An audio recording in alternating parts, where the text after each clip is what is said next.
Alright, hello and welcome back, everyone. Today we are going to be reading through the book that I wrote during the pandemic. If you wanted the VODs... Uh-oh. How do I keep doing that? Going to be reading through the book that I wrote. What we are going to be doing is, this is a book I wrote during the pandemic. It's on the subject of how you can turn your attention into agency. The VODs for all the previous chapters are on my Ideas channel if you are interested, it should be linked, except it's not linked, so that's rough. But if you're watching it on YouTube, you're watching it through the Ideas channel, this is the channel it's on, and so we're going to be getting into it. This is chapter 3. Every odd-numbered chapter for the first 9 chapters is going to be discussing a specific problem or impediment to agency, and then every even-numbered chapter is going to be providing a solution, and so this problem is going to be the problem of the unknown, which we will be reading through here today. So, we got our little quotes at the start. I will either find a way or make one by Hannibal Barca, the bestest. Hannibal Barca, I'm a huge fan of, and while it's... Okay, you can make the argument that he probably never said this, and this was just one of the Roman historians, like, doing the boogeyman, writing about Hannibal and, like, post-analysis. It's like, okay, it's attributed to Hannibal Barca. And then a Mikhail Tal quote that I like quite a bit, which is, "You must take your opponent into a deep, dark forest where 2 + 2 = 5, and the path leading out is only wide enough for one." Mikhail Tal being a chess world champion that was kind of notorious isn't the right word, but his like nickname was the Magician, and he would do very, very wildly complicated tactical moves that were often correct, but also often not correct, but they were just so wildly complicated, and he could just, work through the complications much better than his opponents, and so even if the move's objectively bad, he would drag them into a deep, dark forest, as it were. So, okay. And this, if I recall correctly, this chapter is mainly dealing with creating models for reality, because we have kind of our heading, which is that agency is effective action in the direction of your values, and if you don't know where to go, and you can't formulate strategies for knowing where to go, then you can't really move in the direction of your values. So, hey Donald, how's it going? Big nice. Welcome to the stream. Okay. Up until now, we have largely been talking about attention and internal states. Those are our tools and are foundationally important, but it's time to reorient ourselves towards a more original goal: effective action in the direction of our values. In order to know that we're moving in the right direction, we need to first solve the problem of the unknown. We need a map. A mental map, one that describes how the world works, how the world is, and where we are situated in that world. Without a map, one is lost. Fortunately, this is a metaphor, obviously. You can remember exactly where you are without a map. Fortunately, most of us are already have fairly robust maps of the world. The task is then to attend to our maps in an intentional way so that they are serving us instead of the other way around. In some sense, the way one maps their world is a lot like the way Lanham argues from the previous chapter typefaces behave. The explicit objective of a typeface is communicate the words to the reader. The explicit objective, notice this italics is a typeface thing that you can do, right? So, performative. The explicit objective of a mental map is to communicate reality to the user. We look through the medium of typefaces and find the explicit meaning, but we cannot not see the medium while doing so. Just like typefaces, we oscillate between looking through our maps of the world at the manifest content and looking at the map of the world itself, and just like typefaces, the mode of communication matters. You look up a lot, incoming Twitch streamer. You look a lot like the upcoming Twitch streamer, Generalist Gaming. Thank you. But I'm the upcoming Twitch streamer, Generalist Ideas. Yes. The mental maps through which we communicate reality to ourselves are going to inform our human experience in a way that extends past their manifest content. Man, that's kind of a mouthful, isn't it? The mental maps through which we communicate reality to ourselves. I mean, I don't hate the sentence. I wrote it, but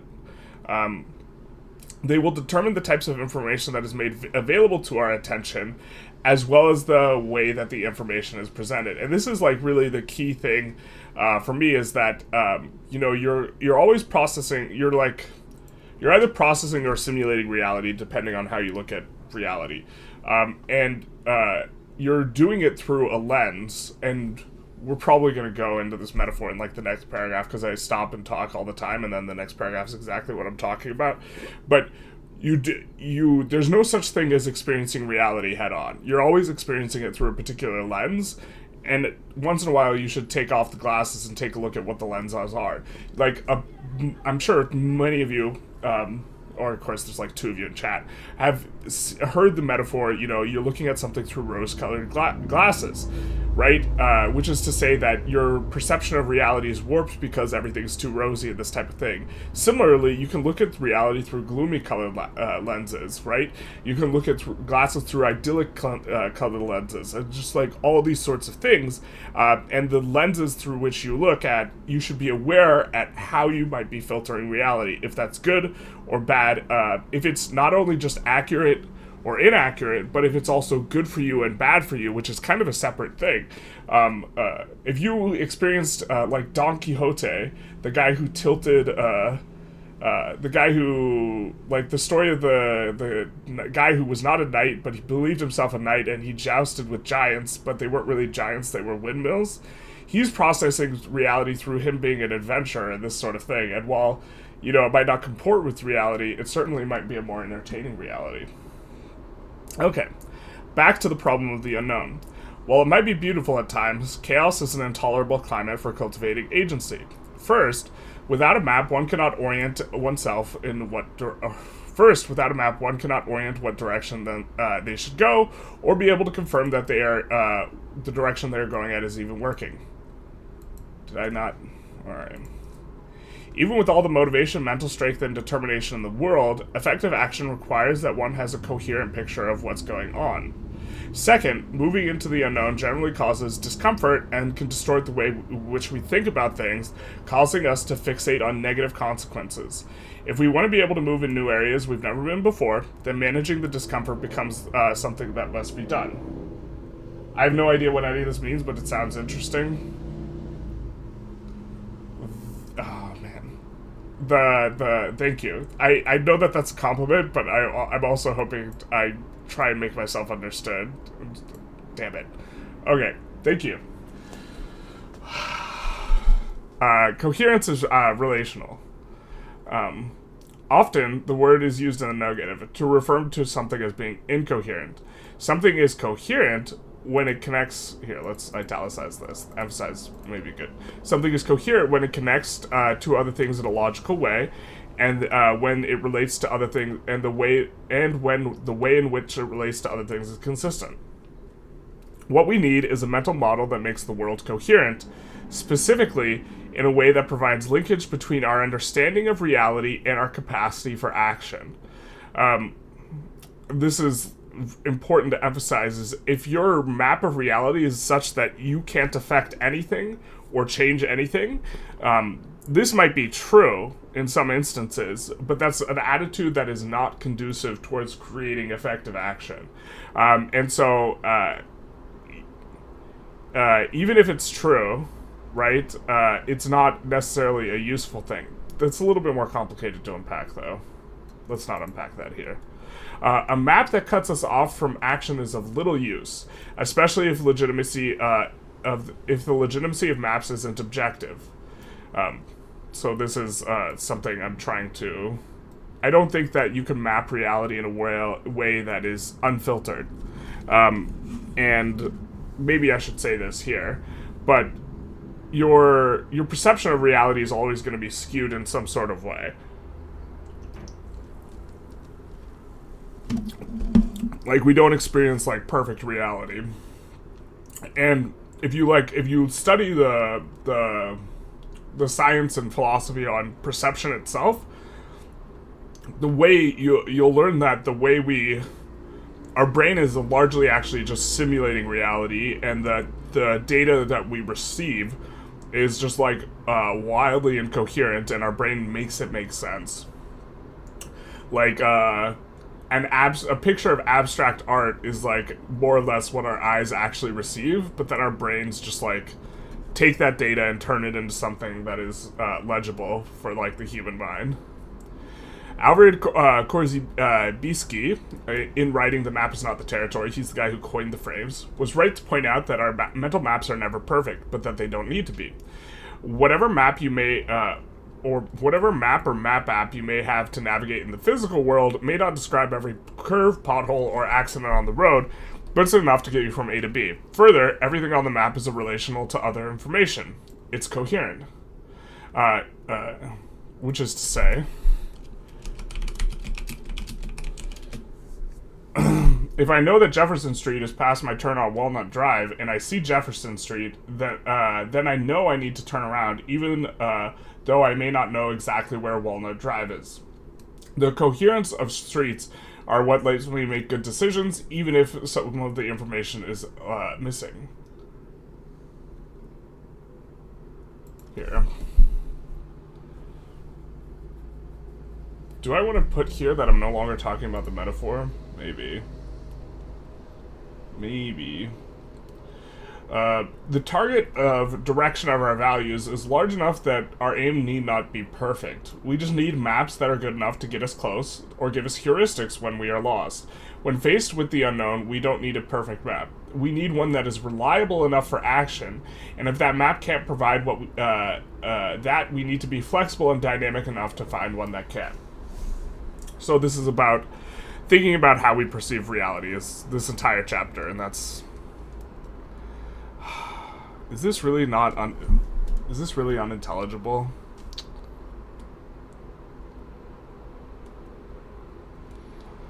The problem is like, when you learn something, you forget what it's like to not know it. Okay. I'm thinking about the comment that none of this makes sense. All this makes sense to me. Damn it. Okay, perspective. Up until now, we've been thinking of the attention struggle in a way that's been framed as adversarial and between people. Our attention is being appropriated, and we must reclaim it. Reappropriate it. Let's put reclaim. I think that's better. This isn't the only model one can use for thinking of the project. In an analysis of the word freedom, George Lakoff makes an interesting distinction in the way that we think of natural versus human causes that prevent action. When a human impedes our ability to act, it is viewed as an imposition on our freedom. When a natural cause impedes our ability to act, it isn't considered an imposition on our freedom. An inconvenience, to be sure, but not something that is morally problematic. Our current way of looking at things places humans as the cause of our appropriation of our attention, thereby making it an imposition on our freedom by decreasing our capacity for agency. That other humans or agents are appropriating our attention is what makes it seem especially problematic. Our focus, as it should be for the discussion of agency, is on the individual. But does it have to be? What if we viewed the flows of attention as something that was more natural?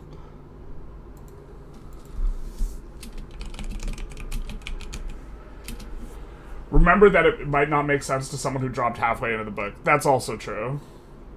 Did you know that reclaiming my time meme? Now I'm thinking of reclaiming my attention. I'm not familiar with the reclaiming my time meme. Unless it's, is that in reference to a congressional hearing where someone's like reclaiming my time very aggressively?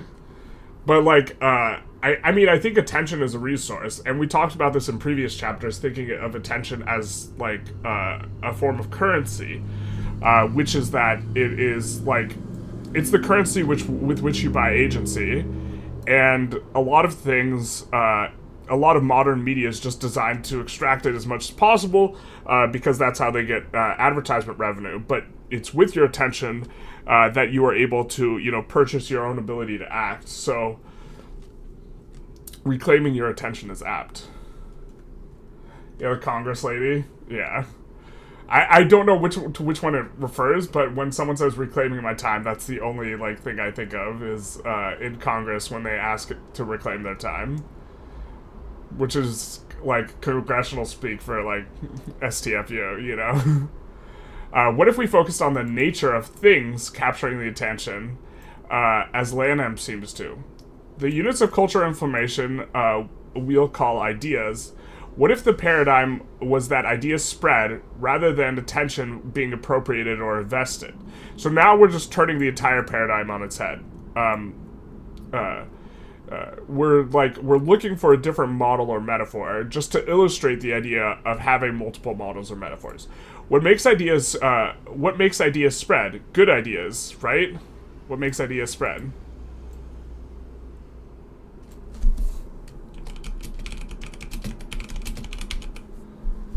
The ideas being good. Right. Sort of. The ideas that spread are the ones that are good from the perspective of the idea. Perhaps we're starting to lose Lanham here. What happens when an idea is the organism... What happens when the idea is the organism exhibiting metaphorical agency? You get memetics, a model created by Richard Dawkins in his book The Selfish Gene that is an offshoot of evolutionary biology, which applies the same models of thinking that are applied to the gene to the meme of cultural unit of information. In evolution, and perhaps I should try and find a way to talk about it that doesn't use the word memes, because then, like, the word meme doesn't mean anything close to what it meant when Dawkins coined the term. It's like, it's a runaway freight train. Now it means something else. But he was the original guy, he was the original memer. Is this for your philosophy PhD, or is this a passion project? I mean, I wrote this book with the intent of trying to publish it. And so I guess it's more of a passion project. If I were to go back to grad school, though, and I were to write a dissertation, it would probably be in this vein of thinking for the book, just minus the self-help stuff, minus the argument for agency, and instead it would just be a descriptive claim. So in philosophy, there's two types of claims you can make. There's a descriptive claim, which is you're describing the world, and a prescriptive claim, which you're saying what people should do. In this book, we both describe the relationship between attention and agency, and then we also say what people should do. If I were to write a dissertation on this, I would just try and describe the relationship between attention and agency, which is what we're getting at. The evolution of the word meaning the meme itself is an example of memetics. Yes, exactly. It's a perfect example of memetics. It's very performative. There's a lot of meta stuff going on in like the decisions of what to talk about here that's like completely lost between the lines. But yeah, the meme of meme is a meme itself. And I mean the meme as in the Dawkins version of meme, the word meme itself is a meme, meaning the joking modern version of meme itself. If you guys clip that, I can look like a crazy cat lady. Okay.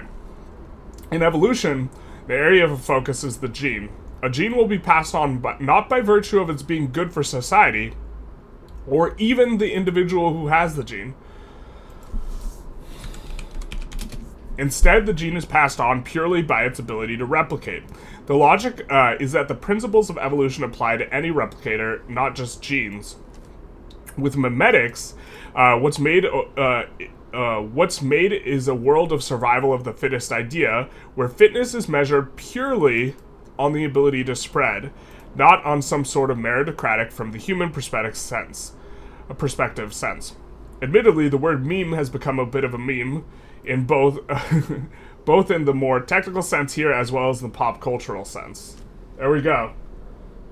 There's so many times when I'm reading this and I stop to talk about something, and then literally the next chapter is like the thing that I just talked about, which is like, you can tell the gears are still turning in the same way, even though I wrote this book several years ago now.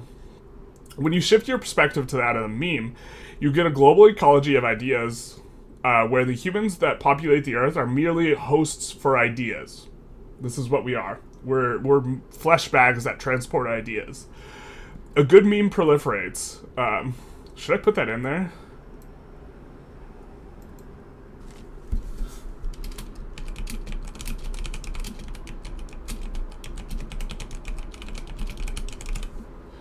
A good meme proliferates. Richard Brody really got to know how the perspective. Richard Brody. Here, I should just put author.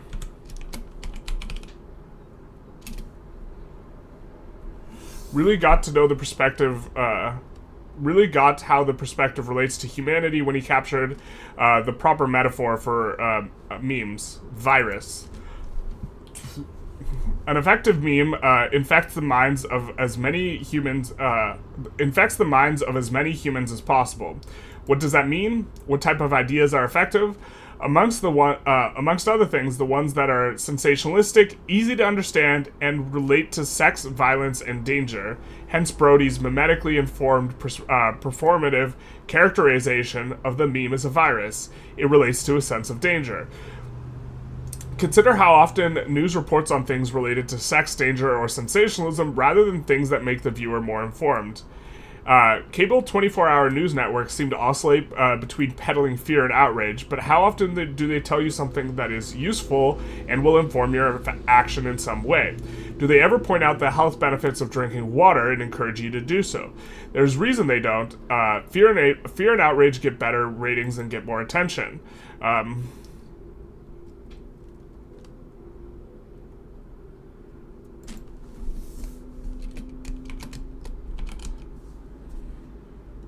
I learned this after.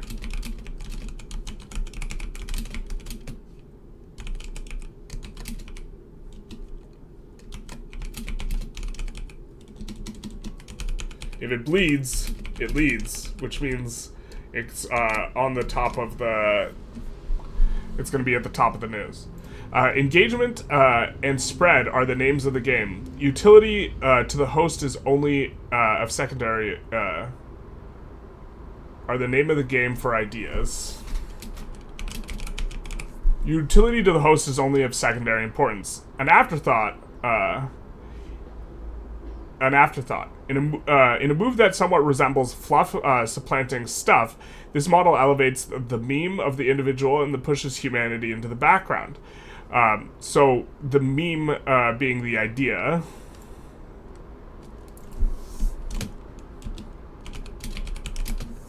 Take, for instance, the passage of Echo, I don't know how to pronounce his name, from his aptly titled book, Memetics, though perhaps not a good meme, this title...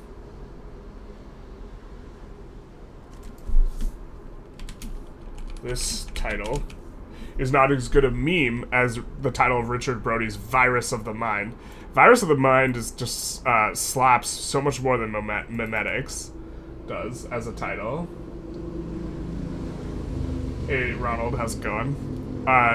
Human, at least, is a combination of neuron plus meme. They are a biological unit attached into entire body part, and loads of social replicated units, which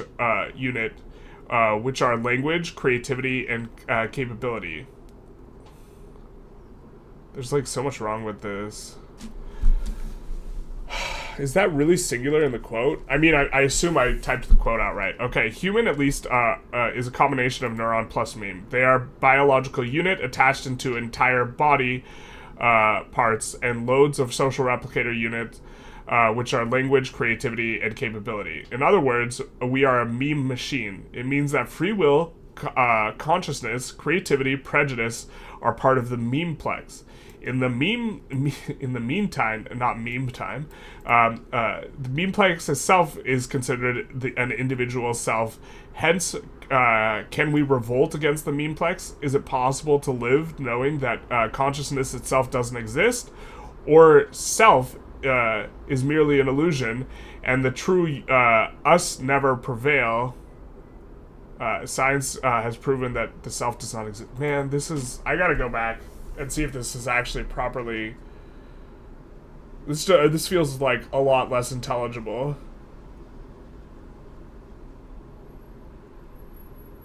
There's like a lot of missing words in here, it feels like.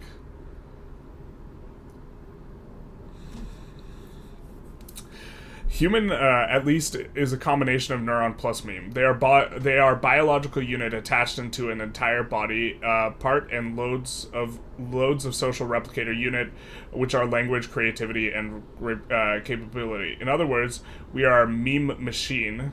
We are meme machine. It means that free will, consciousness, creativity, prejudice are part of the memeplex. In the meantime, memeplex itself is considered an individual self.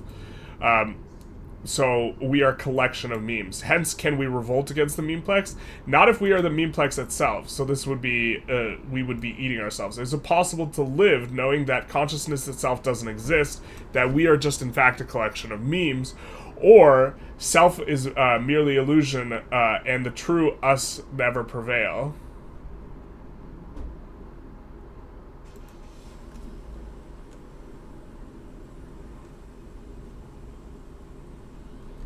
There's no quote somewhere else. I have to go back. This seems rough. This the last sentence. Science has proven that the self does not exist. Well, the problem with the self, or the notion of the self, is that there's like a linguistic problem there, because what exactly is that even referring to? You know. But there also is, yeah,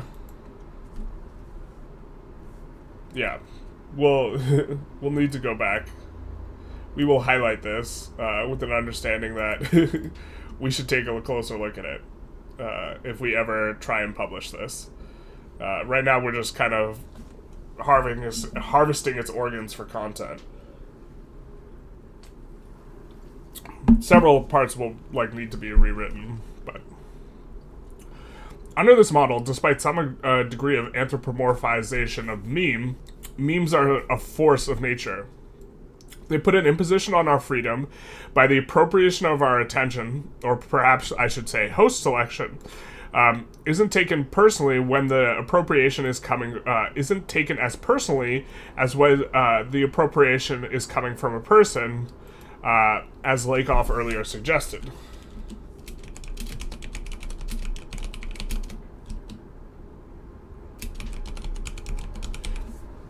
There's perhaps a little less outrage and a little more rolling over to the logic of the model.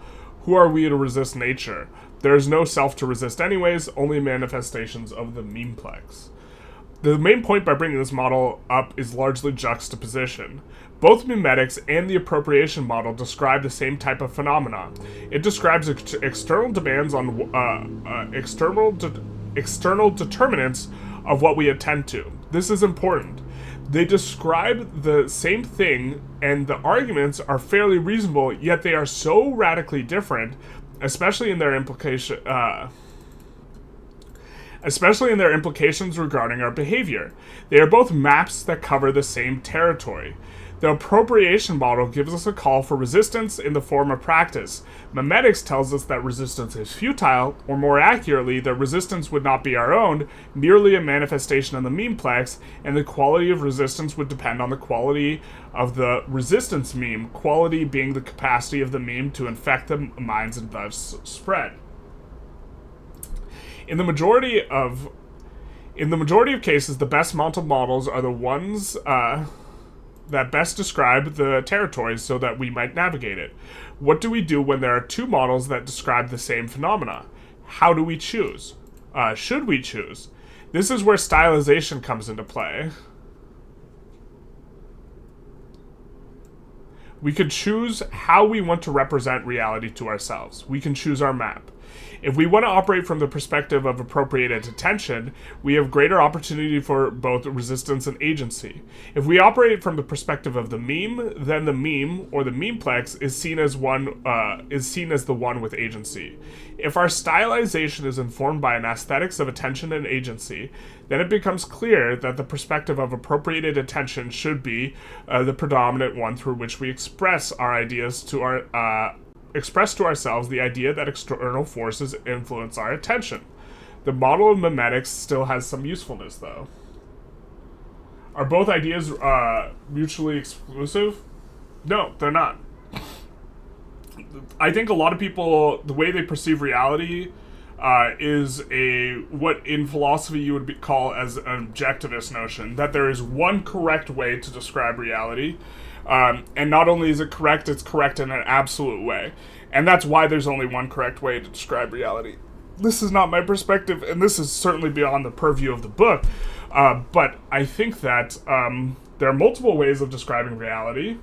One of the ways is probably better than the other, but just because one is better than the other doesn't mean that the other's not useful or shouldn't be also used. It would be like saying like 3 wood or is better than like a a chipping wedge or whatever in golf or something like this. I don't know why I'm using a golf metaphor because I don't play golf, but a 3 wood might be better for hitting the ball really far, and it might be a better club overall if you were to only have one club. But you can have 2 clubs. You can use different clubs. And so in the same way, I think that you can have different ways of representing reality that may be different. They may be inconsistent with each other. They may even contradict with each other. But having multiple models is useful. Okay. Besides the illustration of comparing the 2 models, even if we don't accept or generally attend to the whole model, memetics has more to offer in the project of agency. Excuse me. A warning. We ought to be wary that the ideas that spread don't necessarily spread on the basis of their truth or usefulness to humanity. So here we're getting into it. Even if we're not going to wholesale adopt memetics, I think this idea is really important. Ideas don't spread because they're good or useful. And I think a lot of people think that if an idea is everywhere, that it's correct. This is definitely not true. In social media, this is very problematic because, there's like an expression that the social media people use to express that, like, if you read it like 5 times, it becomes the truth or something like this, where something just, repetition makes you think something is true, and that's not the case. And ideas don't spread on any sort of like usefulness basis. They spread because they are good at spreading. And so the example that I'm probably going to provide is the example of like the razor blades and the candy. Every Halloween, you see, actually last Halloween I didn't see it, so that's, I guess, not every Halloween, but most Halloweens you see some news reporting on cautioning parents about razor blades in candy, and they should check their kids' candy, this sort of thing. I've looked, not extremely hard, but I've looked for any news reporting of there being razor blades and candy on a Halloween, and I've never found one. And so if the idea of razor blades and candy, there's no historical basis for it, why is this an idea that is spread or proliferates very often? And the answer is that's explained very, very well by memetics, which is that it's an idea that invokes danger to our kids, and so as such, it is much, much better at spreading, and it spreads not because it has merit in reality, because in reality there aren't razor blades in the candy, or I can't find a single instance of this occurring. And even if I could find a single instance, one instance is a very small sample size, but push that back for a minute. The idea is that there are certain things that are going to spread really, really, really well. And often, straw men, like, in the United States, we see increasing levels of polarization for everything. Straw man of the other side's position is, like, spreads real well because, and a straw man being a recreation of the argument that's really easy to take down and is grossly oversimplified. Because explaining someone else's arguments in a nuanced way, or understanding it in a nuanced way, makes it harder to spread. The really oversimplified things spread really well. Another example is Newton's theory of gravity and Einstein's. We still use Newton for a lot of things because it's easier to use. There we go. Newtonian physics. We ought to be wary that ideas that spread don't necessarily spread on the basis of truth or their usefulness to humanity. They can spread because they are good replicators. That is, that they can spread simply because they are good at spreading. This means that part of the practice for ethics of attention ought to include some sort of process through which ideas, models, and things that we want to things we want to attend to are screened for merit. Thanks to Brody, we are also provided with a metaphor to apply to things that occupy attention without providing any benefit. Viruses, or parasites even, an illness that is inconsistent with the injunction to seek attentional health. Shifting perspectives can be another good way to make sense of the unknown.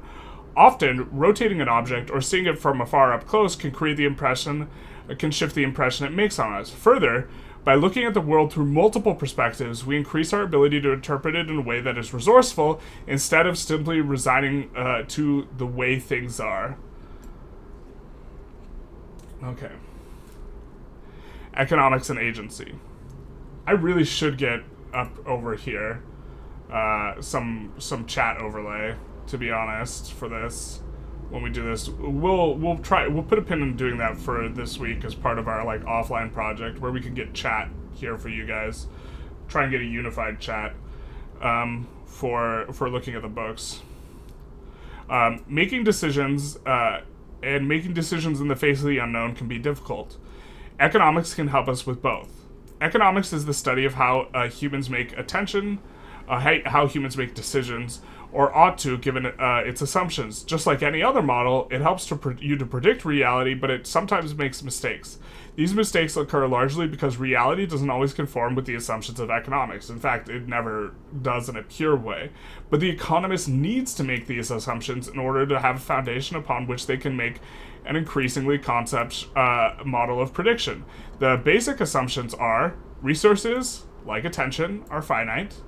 People act in their own self-interest and try and maximize utility. People are rational. Now, utility is a bit vague. Money would be simpler, and utility in economics is often thought of in terms of money, but it is a simple reality that money isn't the only thing of value. In fact, it's only instrumentally useful.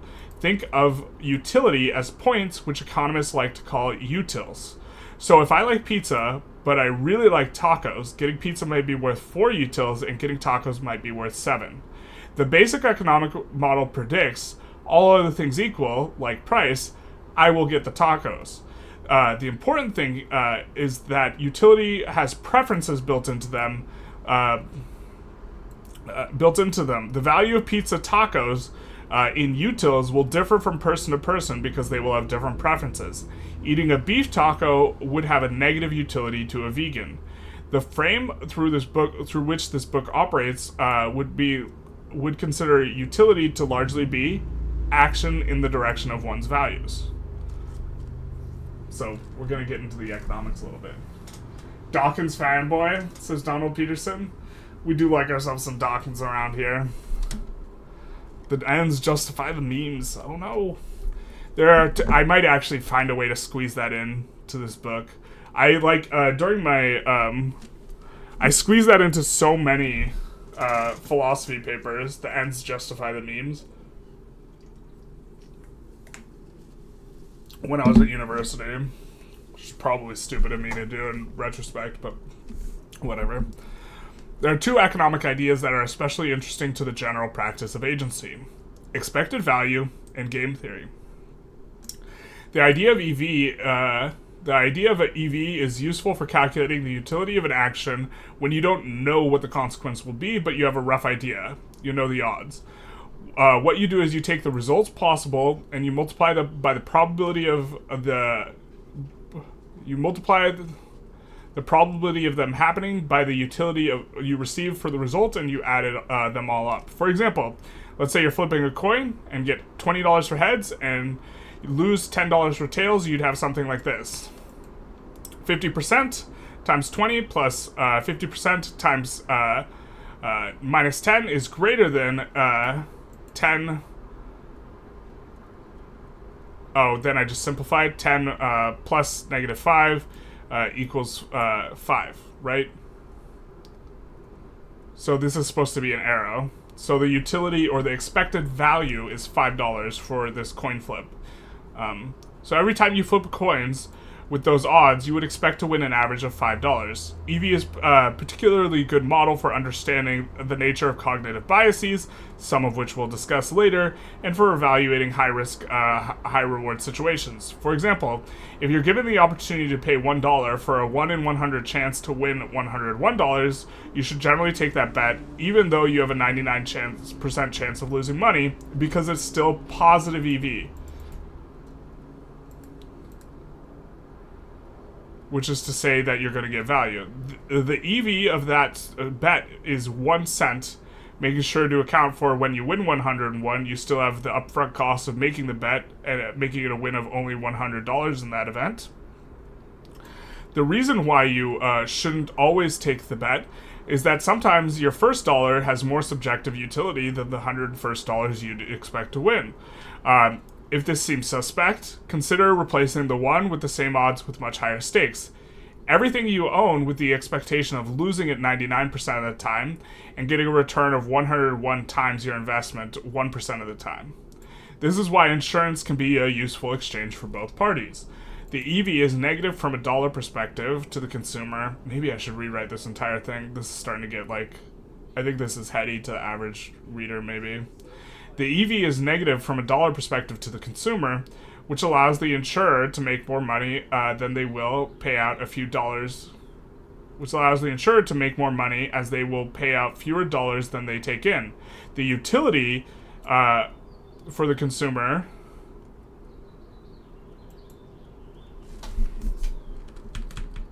here, this is for the consumer. For the consumer, the utility of peace of mind and knowledge that they won't lose anything is what makes the exchange worth it to the worth it to the consumer should be at the front of that sentence. It's just more clear. Let's park the math in the back for a bit and assume that one is going to make the most decisions with the intuitive thinking and not try and assign utils to everything.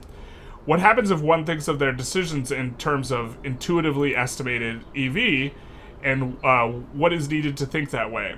What happens in terms of attention? Let's make a list. One must attend to their understanding their utility function. Values are pulled to the front. There will be outcome orientation, which has pros and cons. Willingness to take risks for big payouts is increased.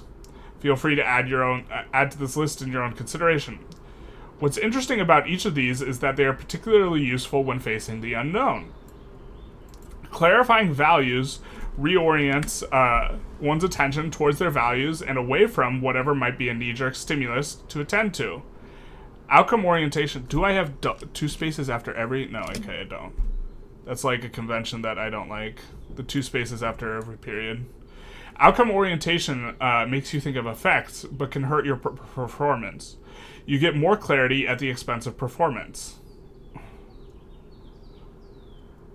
If one is facing an unfamiliar situation, then this clarity can be more important for doing well instead of shooting to be perfect. Finally, willingness to take risks is an important aspect of facing the unknown and is important for getting somewhere we've never been before. Okay, so now we're going to talk a little bit about game theory. Economics as a whole studies why people make decisions as well as how to predict markets and the micro and macro effects of corporate decisions. The area of game theory offers a more specialized look at a more individualistic perspective. Game theory offers a way to think of situations when you have limited information as to what the other players will do. This type of thinking is useful when facing the unknown. We're gonna take a look at what is likely to be the most famous game in game theory, the prisoner's dilemma, in order to. Am I just inconsistent with how many spaces I have in some sentences? Okay. The prisoner's dilemma, in order to illustrate a few basic ideas. You think the taco pizza example needs a diagram? I could get behind a taco pizza diagram. Nothing explains why I have 5 hours, free hours and spend them playing video games. Nothing here explains why when I have 5 free hours I spend them playing Paradox games. Because it has positive utility. That's an easy one. Playing League of Legends, that would be a hard one. That's just suffering. I don't know why people do that. Except I do it sometimes. You and your partner have robbed a bank. The police end up arresting you both, but they don't have enough information to make a very good case. They urge you to confess, and they know that they are doing the same thing to your partner in the other room. If you confess, you can expect that you will serve a slightly shorter sentence, but that your partner will serve a much longer one. What do you do? I invite you to consider. In this thought experiment, there are 4 results, 3 distinct from each other. Both can confess, neither can confess, or one can confess. If neither criminal confesses, the DA, not having enough evidence, will prosecute on minor charges, and each criminal will get 1 year sentence. If both confess, then both will cut a deal for a major crime, and each will serve 5 years in prison. If one confesses and the other doesn't, then the confessor will go free, and the one who didn't will serve a maximum sentence of 20 years. All these possibilities can be represented on what's called a payout matrix. So we have suspect 1. What your behavior is. You can either confess or not confess. And subject 2, what their behavior is. And they can either confess or don't confess. And then in here, both get 5 years. If you both confess, both get 1 year. If you don't confess, if suspect 1 confesses, and suspect 2 does not, then suspect 1 will get freedom, and suspect 2 will get 20 years. And it'll be the reverse if suspect 1 does not confess and suspect 2 gets, does confess. Sorry I'm late, you can start over. Alright, let's go back to the top, guys. Let's go. We're starting over. We're starting over. No, we're not. We're not starting over. Just kidding. Okay.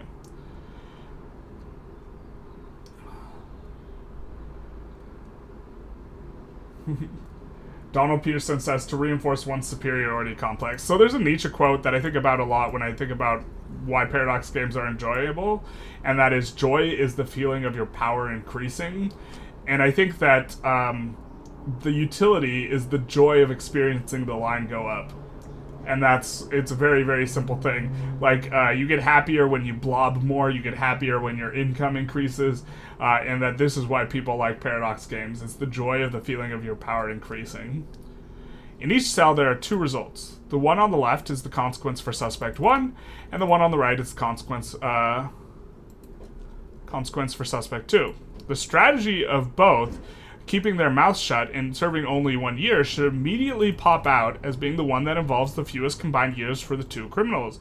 And that might be the one they would reach if they were in the same room and could work together. Especially if one of those were to confess, the other would presumably follow suit. Yeah, if one snitches on one, they would both snitch on each other as retribution.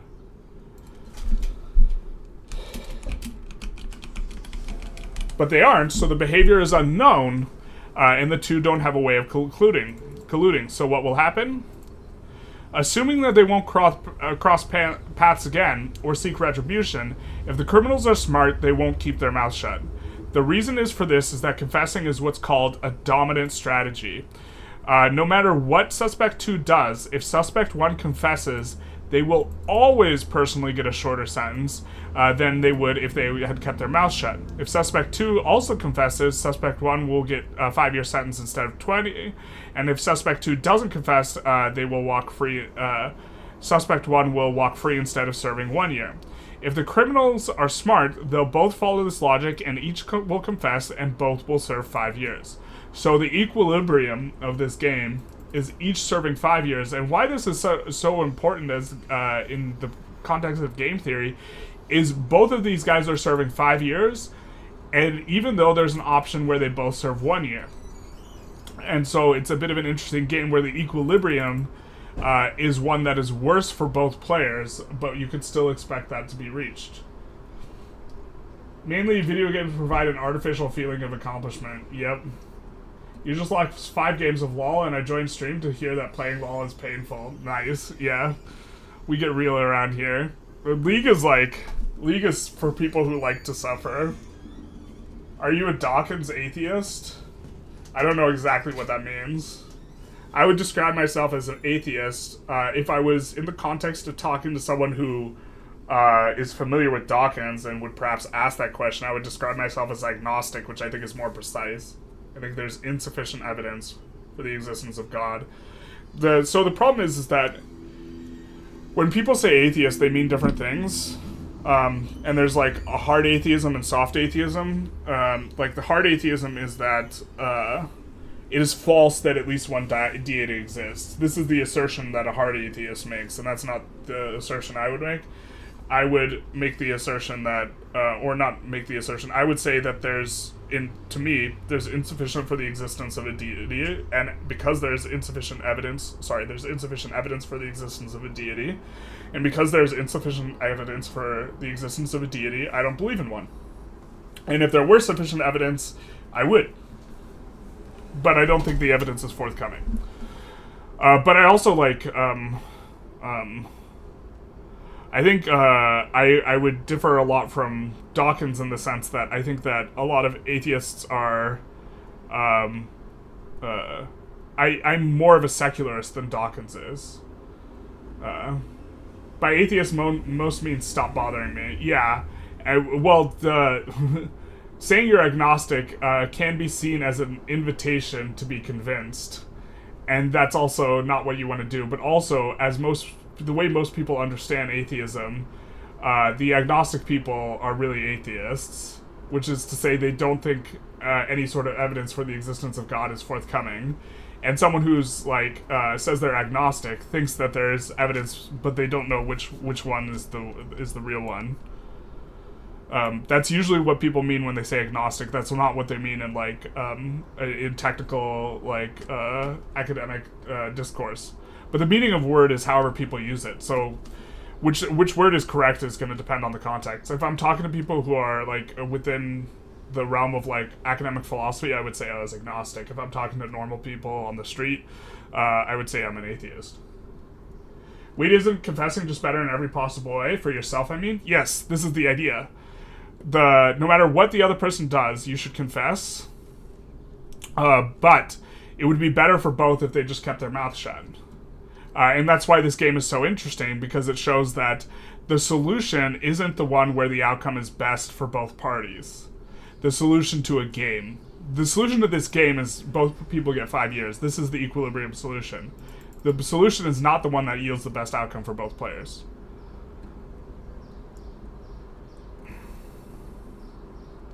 Okay.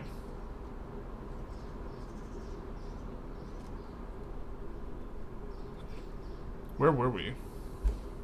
Assuming that they won't cross path again or seek retribution, if the criminals are smart, they won't keep their mouth shut. Yeah, okay. Each will confess.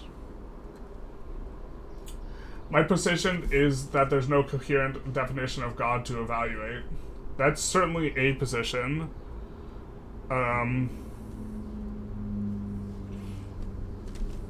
Yeah.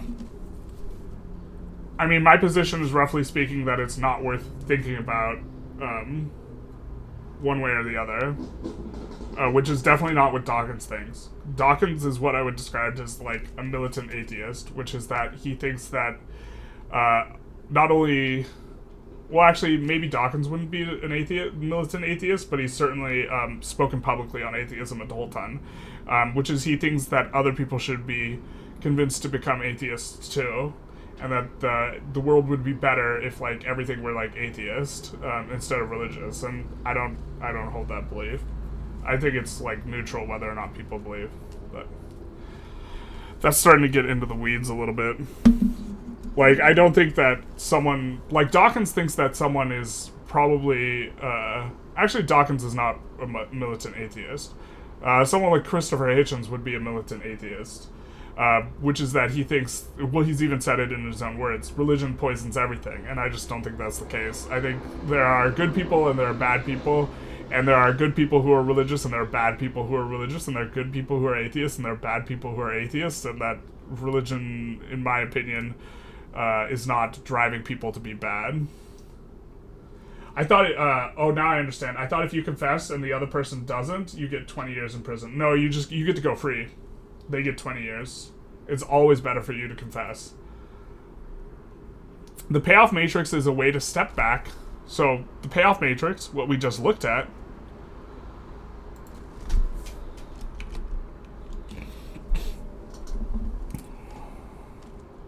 the payoff matrix is a way... Do I explain this? That this is a payoff matrix? Payout matrix. So, do I say payout and payoff?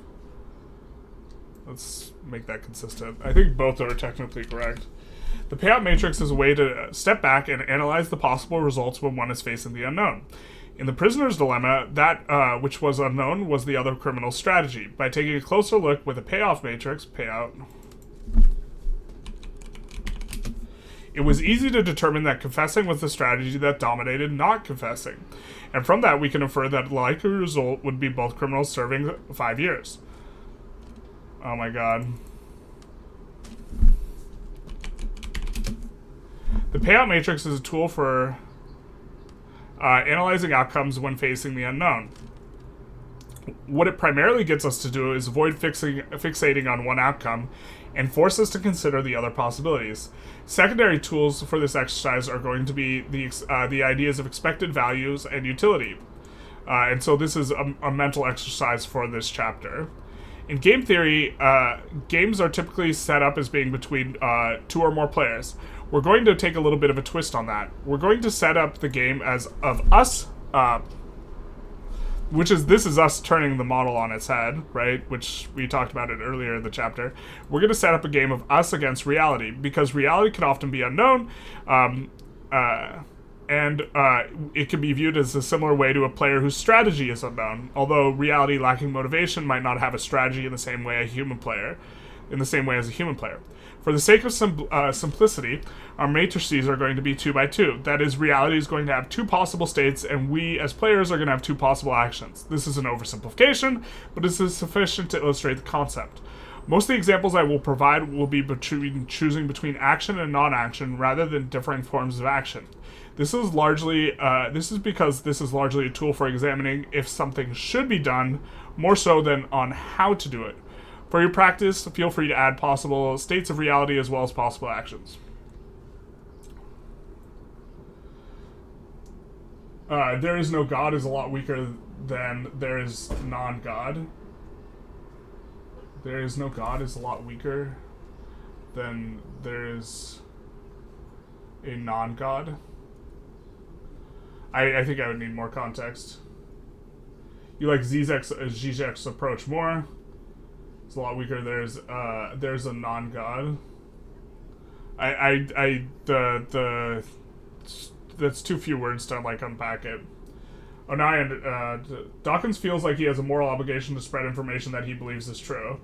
Atheism to him is just another fact worthy of advocacy, as he is towards a mimetic theory. Right, but I think that I don't know if I would call Dawkins a militant. I don't know if he's of the opinion that, for example, so Dawkins, I don't think would. I think he would want a secular society, not an enforced atheist society. I think that someone like Hitchens might prefer like a forced atheist society, but that's probably not the case.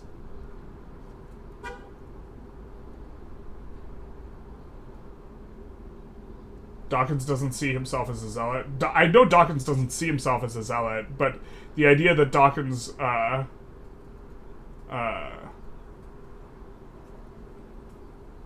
in particular like how should I say? You could consider like the Dawkins like point on atheism like a little bit like in public schools. Do you think it should be a? Well, I mean, I know he thinks that evolution should be taught, but I don't know if he would think that it should be taught that like all the religions the religions are inconsistent with evolution. I would need to pull out my book and look at the more technical definition of like militant atheism. But it's the type of atheism that is intolerant towards religion, and Dawkins is a super tolerant and like laid back guy in my estimation, so he probably wouldn't qualify. But like, if you think that society should not tolerate theists, right, and that they should evangelize them, then you would be a militant atheist. And if you think that like an atheist society is better than a secular one, then you would be a militant atheist. And I think that Dawkins would probably think that an atheist society would be better than a secular one.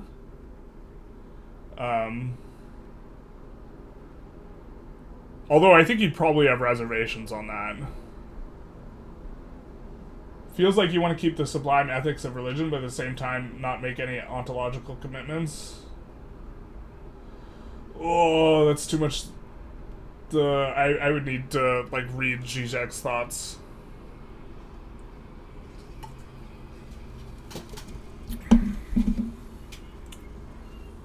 But yeah, we don't like making ontological commitments around here. Okay, if you wanted to think of whether or not to ask your boss for a raise, your actions would be asking or not asking, and the unknown reality would be whether or not your boss would be willing. If you want to think about whether or not you should write a book, your action would be sitting down to write it or not, and the unknown would be whether you're capable or not. I did that before taking the idea of writing this book seriously, because I didn't know if I could write a book. By writing out all the possibilities and thus forcing myself to think of them, I was able to shift my focus away from the notion that I might try and fail. I found that the possibility that I was capable but didn't make the effort was far more intolerable than the possibility that I wasn't capable but tried and failed. Beyond that, a failure would largely amount to writing practice, a learning exercise, and a bruised ego. It should be fairly evident that this exercise, when applied in this way, doesn't provide one with a robust strategy for achievement, just making sense of the unknown. Let's take a closer look at the example which seems to get the most attention. Approaching or otherwise making contact with someone one finds attractive. Back to the dating tutorial, it never ends. In this case, our actions will be engaging with the person or not. The unknown will be how this approach is received. Obviously, this is a gross oversimplification of putting yourself out there. But your decision is you can either approach or don't approach, and the reality is they're either receptive to that or they're not receptive. Gross oversimplification, cannot emphasize that enough. And if you approach them and they're receptive, potential relationship or good experience. And if they are receptive and you don't approach, missed out on something good or bad, depending on the person. If you decide to approach and they're not receptive, potential humiliation / invalidation. And then if you don't approach and they're not receptive, you avoided some negative feedback. By mapping out the possibilities, we are forced to attend to each of them. It's important to recognize both good and bad possibilities. The main point of this exercise is to force us to think through the possibilities. Is to force us to think through more possibilities when we face the unknown, rather than becoming fixated on just one. If we want to delve a little bit deeper into the new concepts we've learned, we can use both utility and EV. This leads to a rather abstract and dehumanized way of thinking about things, which shouldn't be the normal way of operating, but it can be useful for thinking of things from a different perspective. For utility, we can assign a value to each outcome, and to get the expected value, we can assign a rough probability to each occurrence. Obviously, we cannot know with a huge degree of certainty the probability of something we think is unknown. By assigning a probability we have a low confidence in, we are just looking to add depth to our analysis. Now I'm going to assign some rather arbitrary numbers, we'll be striking out more often than not, that I hope will highlight an important part of thinking of things in terms of EV. So we're going to say that 20% of the time they are receptive. 20% of the time you're swinging. And then they're going to be not receptive 80% of the time. By the way, did you see Republicans approved military aid to Ukraine? I did. It's about 6 months too late, but I saw it. Yeah, it was big, nice. I'm pretty happy about that.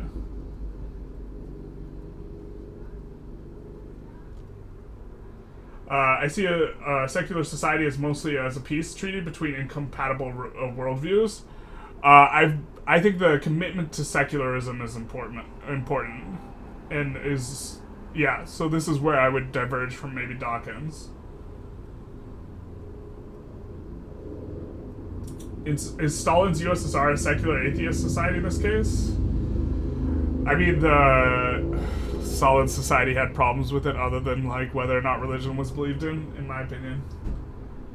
If I approach and they're receptive, I'll have to clean my room to invite them over, but I don't want to include my room, so better not approach. So then perhaps approaching and them being receptive actually has negative EV. For this, we've assigned an EV of positive EV of 100 if you approach and they're receptive, and a negative EV of -10 if you get rejected. If you don't approach, we've put the EV at 0. But in reality, like, this is an oversimplification. In reality, I think when you don't approach, you also reinforce the idea that you can't, which is negative. But also, like, maybe this is worse than -10. But we've decided on -10. This is what we've got. Because both outcomes for not approaching are 0, that action has an EV of 0. This is a gross oversimplification. I only wanted to do one equation, I imagine. So if the value of approaching is greater than 0, then the decision, then it is the better decision. 20% of the time we get a good or interesting interaction, so the value of that is 0.2 times 100, but we'll have to add the other possibility. 80% of the time the interaction doesn't turn out so well, and we get a total value of -8. We add the possibilities from that, we add the possibilities that flow from taking the risk and approaching, and we get a value of 12, which is greater than the value of not approaching, so we infer from this particular analysis that we should strike up a conversation, even if we expect it to go badly 80% of the time. This is something I'd really like to emphasize, and you learn in poker, is that sometimes the correct action is to do something that you think is going to go poorly more often than not, which is that you think this approach is going to go poorly 80% of the time, but even if it's going to go bad a majority of the time, it still can be the correct action. And this is something that people are really, really, really bad at. Generally speaking, people think that they decide that something going bad is more probable and that they don't want to engage in the action without thinking of the upside in terms of, like, EV. If there's any notion related to this topic of taking one's action... if there's any notion related to the topic of taking one's action to be gleaned from the idea of expected value, it's this. Sometimes the best available action is the one where you expect to turn out badly a majority of the time. Okay, so we gotta come back to free will.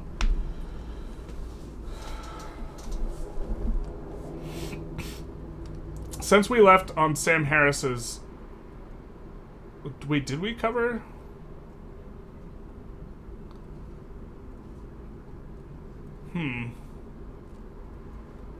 I think we talked about Sam Harris's free will, but I can't remember. Since we left off on Sam Harris's free will, objection to free will in chapter 1, I was in chapter 1. Got it. Yeah, that makes sense. It wasn't last week. We've just covered 3 other theories related to free will. One more against and 2 for the existence of free will. We've seen Schwartz argue that free will on the basis that there's a two-way relationship between consciousness and the brain, as well as a somewhat dubious appeal to the uncertainty principle of quantum mechanics. We have seen Covey argue that the increased cognitive ability of humans allows them to interpret reality differently is what separates them from other non-human animals and gives them free will. Somewhat amusingly, we have seen the same capacity for a human interpretation, and thus ability to create cultural units, also be used as a justification for their special status as meme carriers and memetics, which makes humans just part of the memeplex and thus denies the plausibility of free will.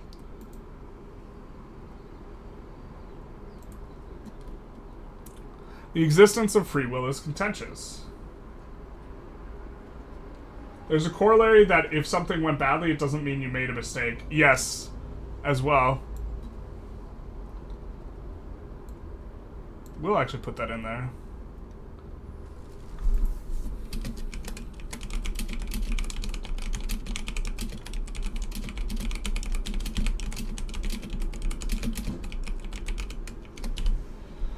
Because very often the correct action, you flub it. Or you don't even flub it, you execute it properly and something just goes poorly. So we'll put that in there as something to be added.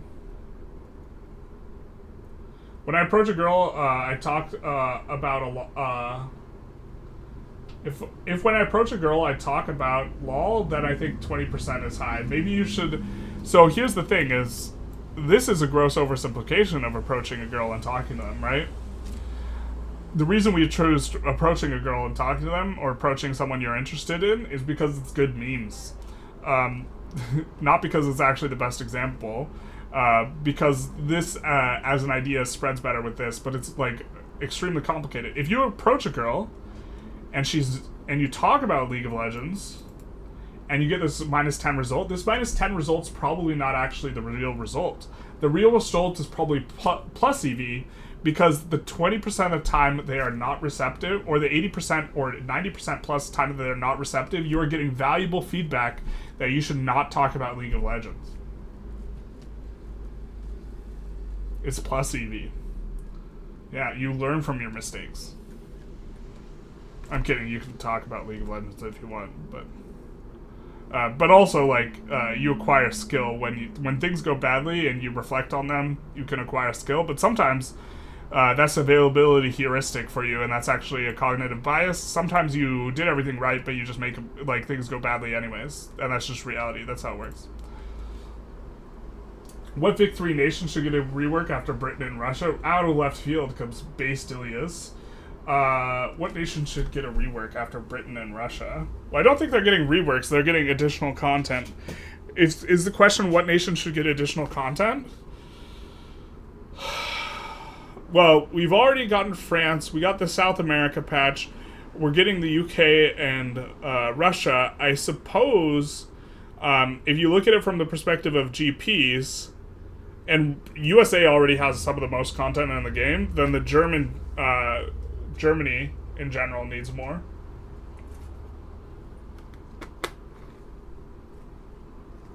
In a nightlife setting? Bruh, in whatever setting. Also, but yeah, the context is going to matter.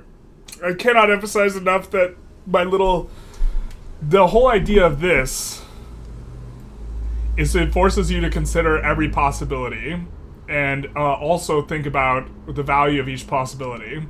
Not that it represents reality in a robust way. This is a gross oversimplification, but the gross oversimplification, the utility of the gross oversimplification is it allows us to, think through this in a way that is going to allow us to not focus on certain outcomes. Because I think what people do is they fixate on this, right? And this is the problem, because you don't consider these, right?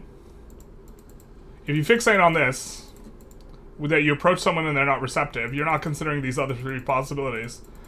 By going through this and looking at the two possibilities of reality and the two possibilities of your action, you're forced to consider that each of these possibilities is impossible, right? And not only that, you then go back and you think about it from an EV perspective. By assigning an EV, you can end up discovering a case where, look, even if you think it's going to go badly most of the time, it still look like you should engage in it. And this is like something. This is a spot where you are going to. We have cognitive biases that cause us to avoid these types of things, where we think it's really probable that things go badly, and they just go slightly badly, and so we avoid the behavior even though the upside is huge. I forget which bias this is, but it's there's a cognitive bias that's named for this particular thing, where we just poorly evaluate stuff because we think it's probable that it will go wrong, and we don't actually think of it the EV.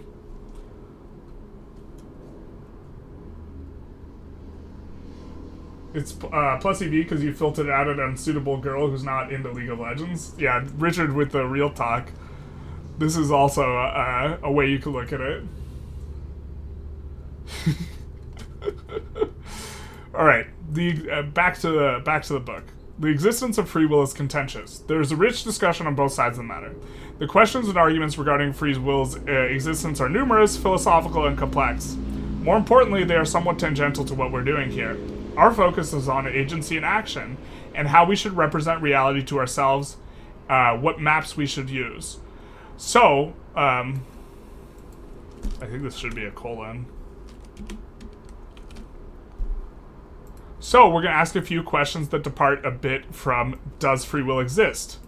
How does the belief in, or disbelief in free will affect our attention? How does our belief regarding free will affect our map of the world in regard to what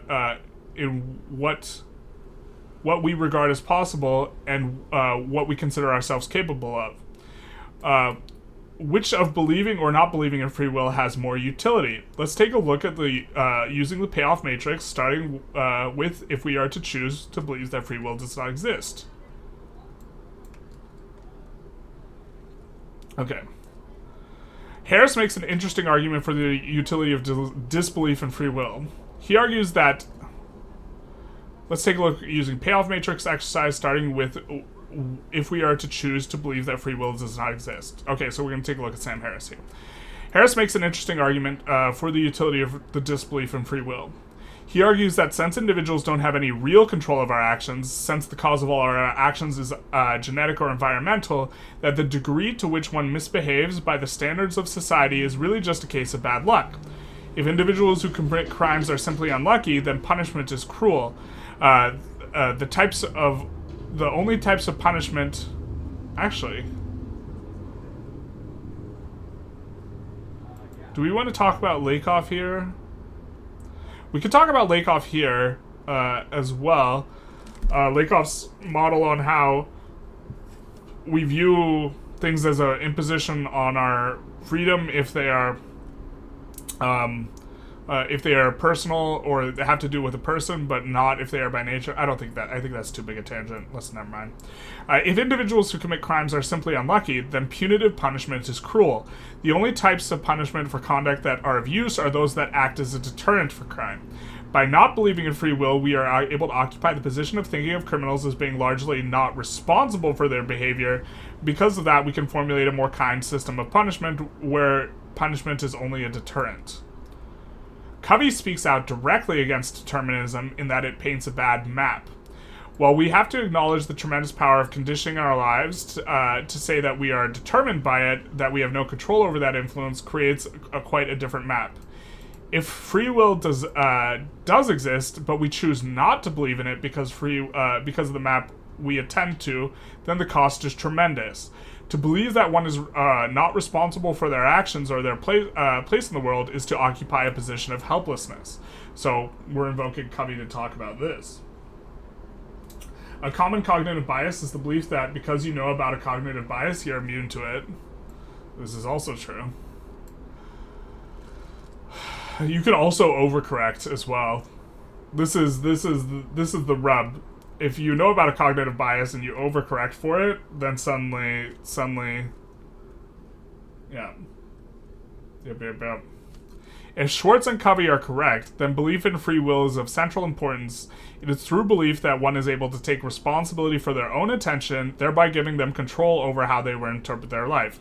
For Schwartz, this even means changing through neuroplasticity, the very inputs placed on one's attention. It is difficult to be critical of the mistake of believing that free will exists when it does not. Not because there's no consequences for that belief, but because it really couldn't be considered a mistake. If free will does not exist, then we could not have done otherwise. Further, in a sense, we are stripped of the notion of disbelief in free will being the right action when free will doesn't exist as well. If we are trying to evaluate the best action, we should take regarding our belief in free will. If we are trying to evaluate the best action, we should take regarding our belief in free will. We ought to ignore the parts of the matrix where there is no free will because we cannot make decisions in those cells. What we are left is something resembling the structure of Pascal's wager. Whatever action is best when free will exists dominates the other action. So, we have this as our payoff matrix. And you see, we've struck through all the free will. And I think that maybe I should rewrite this this entire thing. We're going to take a look at this, because I thought that that was not very well written. But here's the idea. If free will does not exist, right, then in what sense is it coherent to think about we're deciding to believe or not believe? It's not particularly coherent because we could not choose to do otherwise. We could not have chosen to believe when we didn't believe, and we could not have chosen to not believe when we had believed, because we have no choice.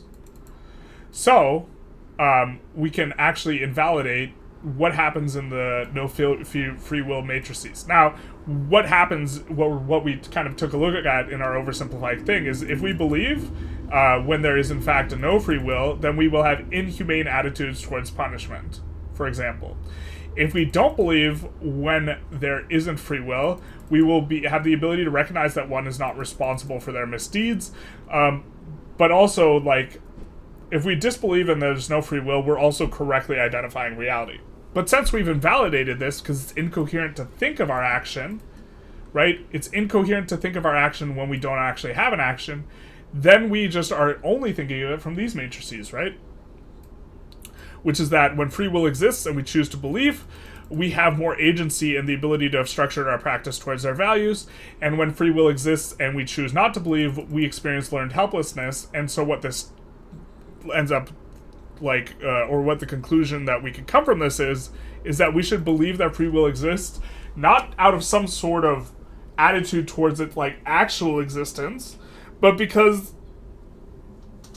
or this is not an evidentiary belief, this is a utility, like, structured way of looking at it, where even if the evidence points to free will not existing,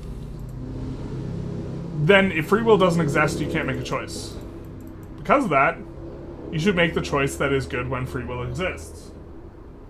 Everything might be predetermined, but we don't know how it's predetermined. Correct. This is the common belief in philosophy that free will doesn't exist. Philosophers find thinking in this way really, really interesting, though, because this is a departure where instead of we're asking what is true, we're asking what happens if we regard belief in free will as a choice that we could either believe or disbelieve. What's the payout matrix for this? And notice we're applying a model. We're applying a model of a game theory to believe in regarding reality, whether or not free will exists. So we're applying what we looked at here,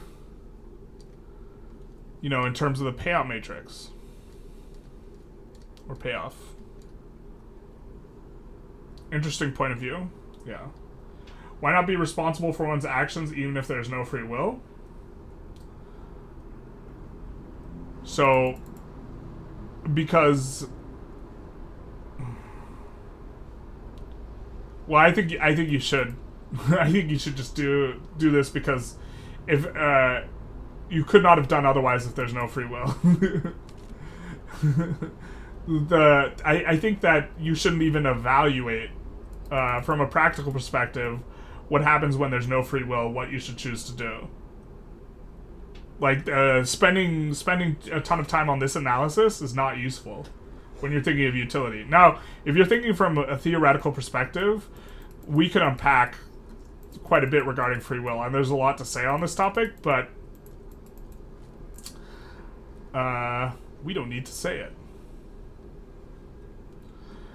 When we get less abstract and more practical, we're going to take a look at helplessness, learned helplessness, and why it's a bigger impediment to agency. Perhaps it's a bit disingenuous or circular to use a payoff matrix to...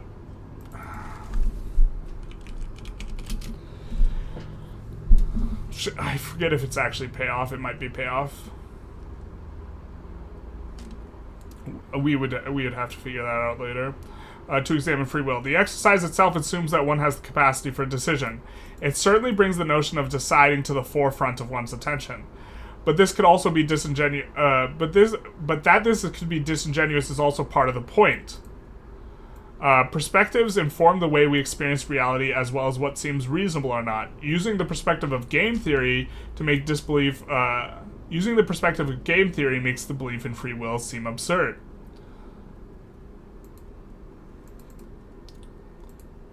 From a philosophical perspective, whose aim is abstract truth, free will may very not exist.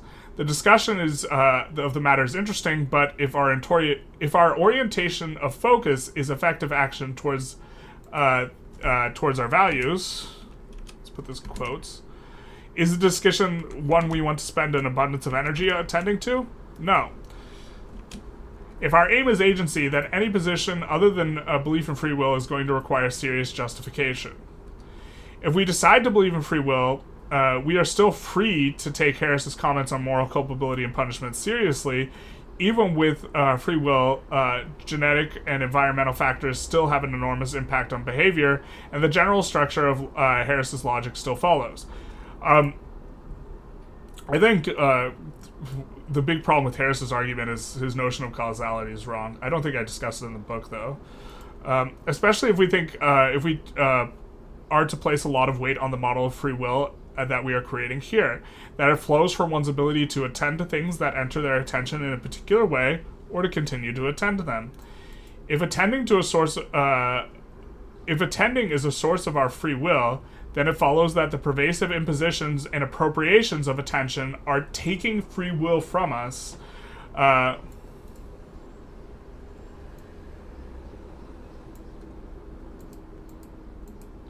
Individuals writ large. When considering generic factors, environmental factors, and the notion that the structure of modern society appropriates attention, and by extension free will, it becomes reasonable to take Harris's point seriously, perhaps with a slight modification.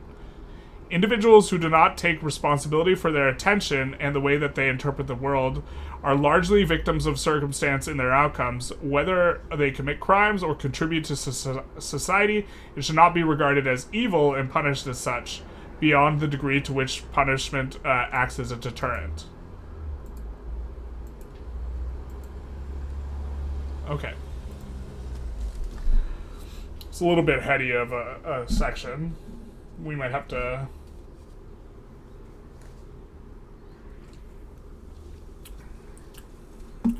I hope that was intelligible, though. I feel that this paragraph was a little rough. I do like the back part of the paragraph, where we're talking about Pascal's wager. Pascal's wager, for those of you who don't know, is he argues that you can either believe or not believe in God, and God can either exist or he can not exist, right? And what Pascal argues is that if you believe and God doesn't exist, then you have lost nothing, right? But if you believe and God does exist, you get to go to heaven. So the payout here is 0 and is plus EV on believing and not believing. But if you don't believe in God and he doesn't exist, it's also kind of a nothing burger. It doesn't really matter, this sort of thing. But if you don't believe and he does exist, then you go to hell. And because of this, regardless of how probable God's existence is or not, even if it's the slightest possibility, Pascal argues, maybe we should use a different payout matrix for looking at this. Pascal argues that we should believe in the existence of God because it has, even in 0.001 times this positive value is going to be greater than 99.99% times this negative value, and that we can ignore what happens when God doesn't exist, and on that basis we should believe that God exists, which is an interesting argument for the existence of God. I think that his payout matrix is not correct, but it does resemble Pascal's wager. You followed? Big nice. Okay, cool. You were picking up what I was putting down. Okay, so we're going to talk about mapping reality. I think this is towards the end of the chapter. The payoff matrix offers a temporary solution to the two problems of the unknown, but it doesn't do much to paint a rich texture of reality, nor provide a good model with which to approach the unknown with composure. If perspective informs our reality, and we can choose our perspective by deciding what we're willing to attend to, then mapping reality has to be a part of the attention practice. To some extent, this means making one's self to different. To some extent, this means opening oneself to different perspectives. By thinking about other perspectives and how they might affect our attention or how we perceive reality, we are better suited to select maps that are going to be appropriate. I don't know if I like appropriate, because we use appropriate a lot.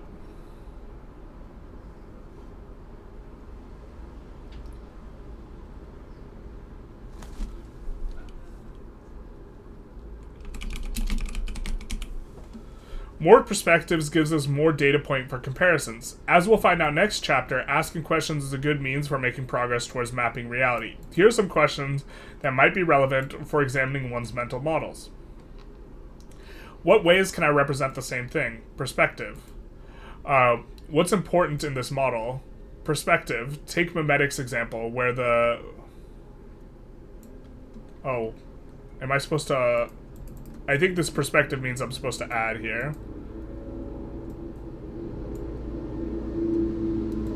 So why don't we highlight?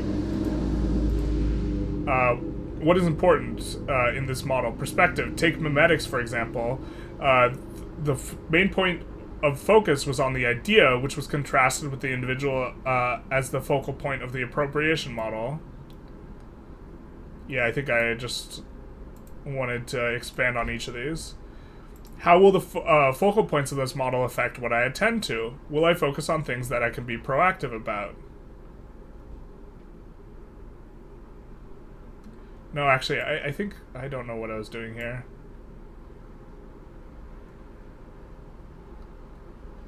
What was I doing here?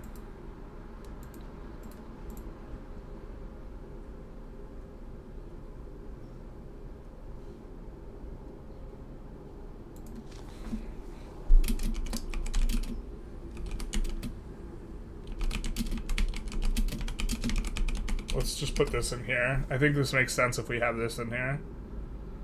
I'm wondering, so parenthetical asides can be used in two ways. I use them in writing to indicate something that I've not yet fully fleshed out yet, and I also use them in writing as an actual parenthetical aside, and sometimes it confuses the hell out of me, because I don't know if this is a parenthetical aside for the reader or a parenthetical aside for myself. I think this is for the reader. Perspective.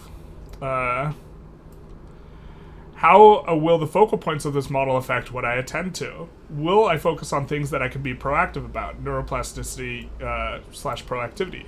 Is this model accurate? Utility. Does this model do anything to inform my action? Does it give it a path towards my values? Utility.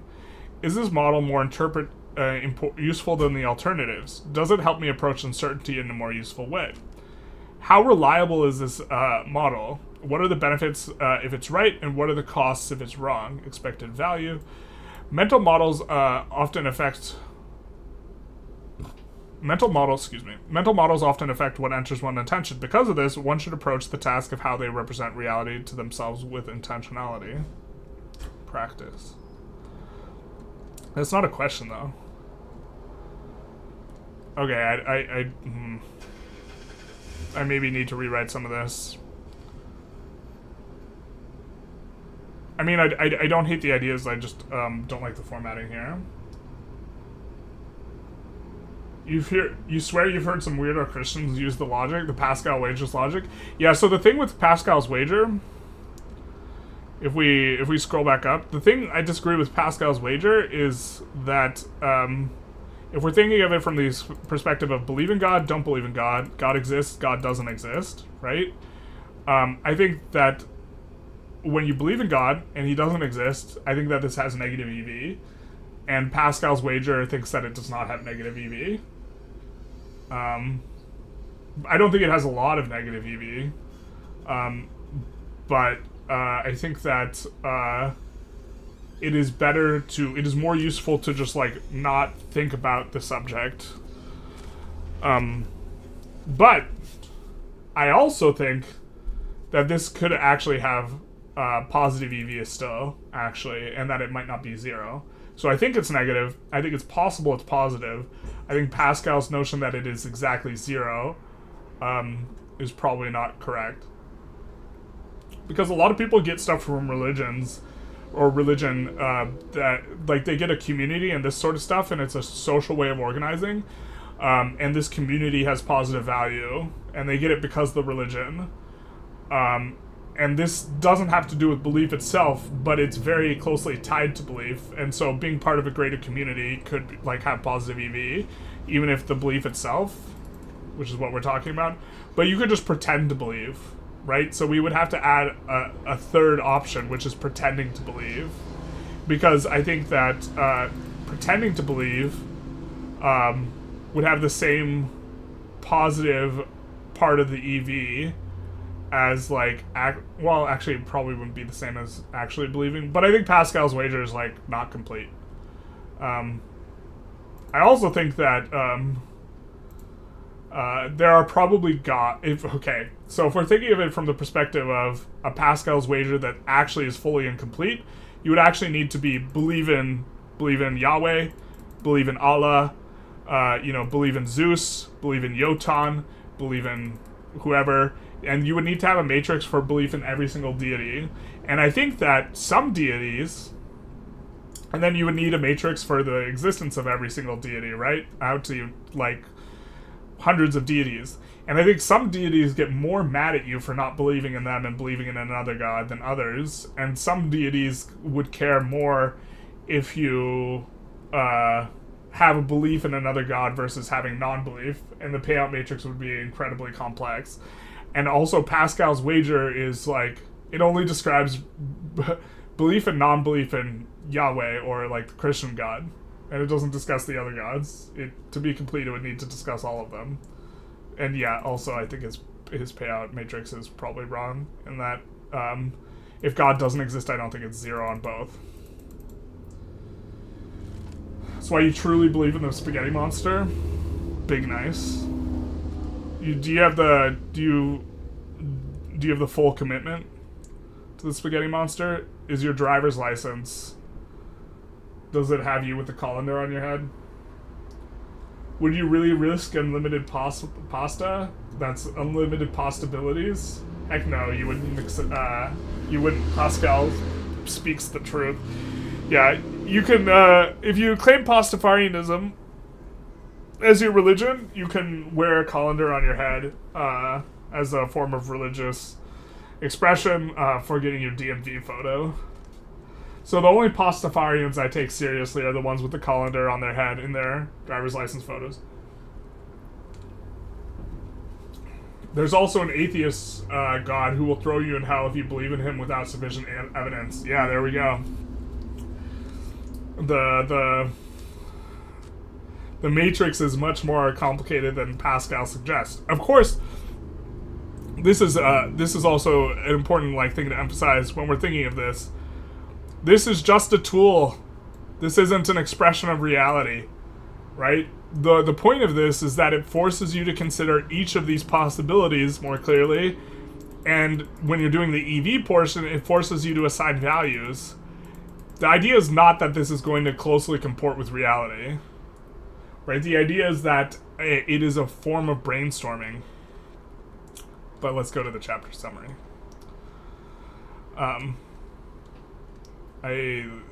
This actually need to highlight all this. I think this is going to be a come back to it thing. I think that these bullet points are, like, fine in terms of the ideas they discuss, but, like, the presentation of here is just weird.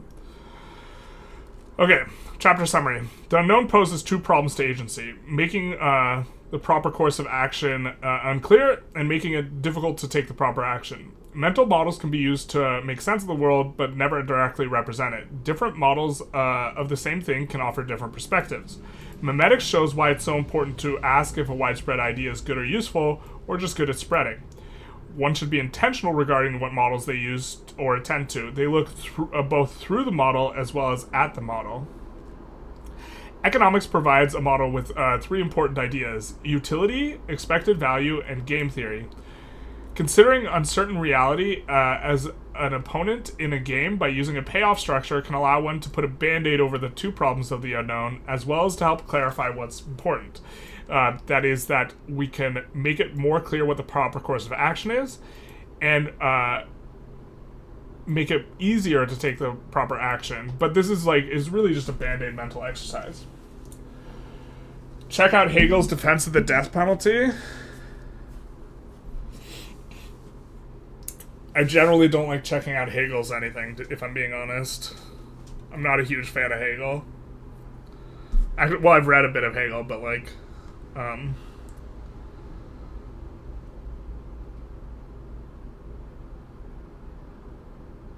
my god, now I feel so confused. Someone just mentions Hegel and I just get confused by proxy. Jesus. I'm trying to remember who was first between Kant and Hegel. I think Kant was first. And, very often, yeah, Kant was first. Very often, a lot of philosophers' kind of positions on things can be seen as, like, reactionary to the guy who came before him. And I think Kant was against the death penalty. That seems like something Kant would be against. But yeah, Hegel's just like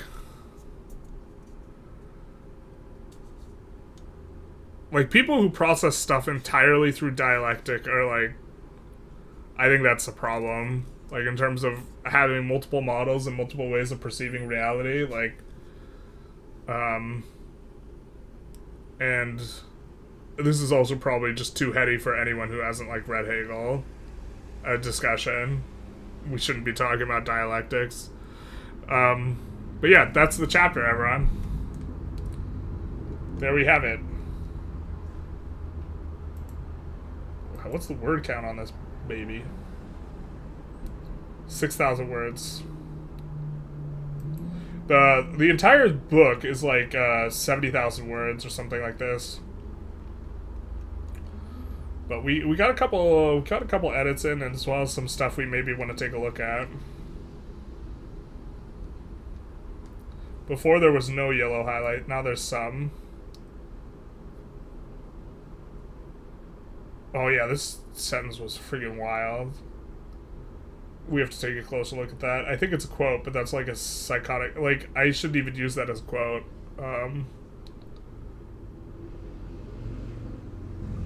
Like, if this is the condition of the quote, like, I just shouldn't even... The problem is this quote expresses the exact idea I want to express, but it does it in a way that's not particularly intelligible, so... This is a translation. His point was to defend agency, Hegel. Yeah, that tracks. People are responsible for their actions, so you can give them the death penalty.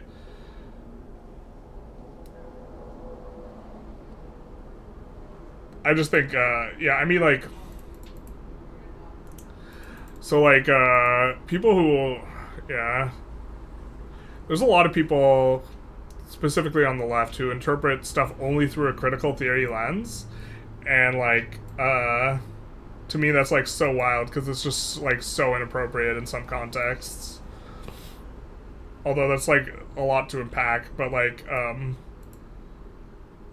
like, critical theory dialectical lens, where, like, you see, every relationship through the, like, understanding of there being an oppressor and oppressed, I think it's useful to be able to do this, and I'm not saying, like, dismissive of the entire, like, structure. I think, like, understanding what critical theory is, at least on a basic level, and, like, the dialectic of oppression or whatever, is useful. But, like, when you do it 100% of the time, it's like, sometimes people are not in the...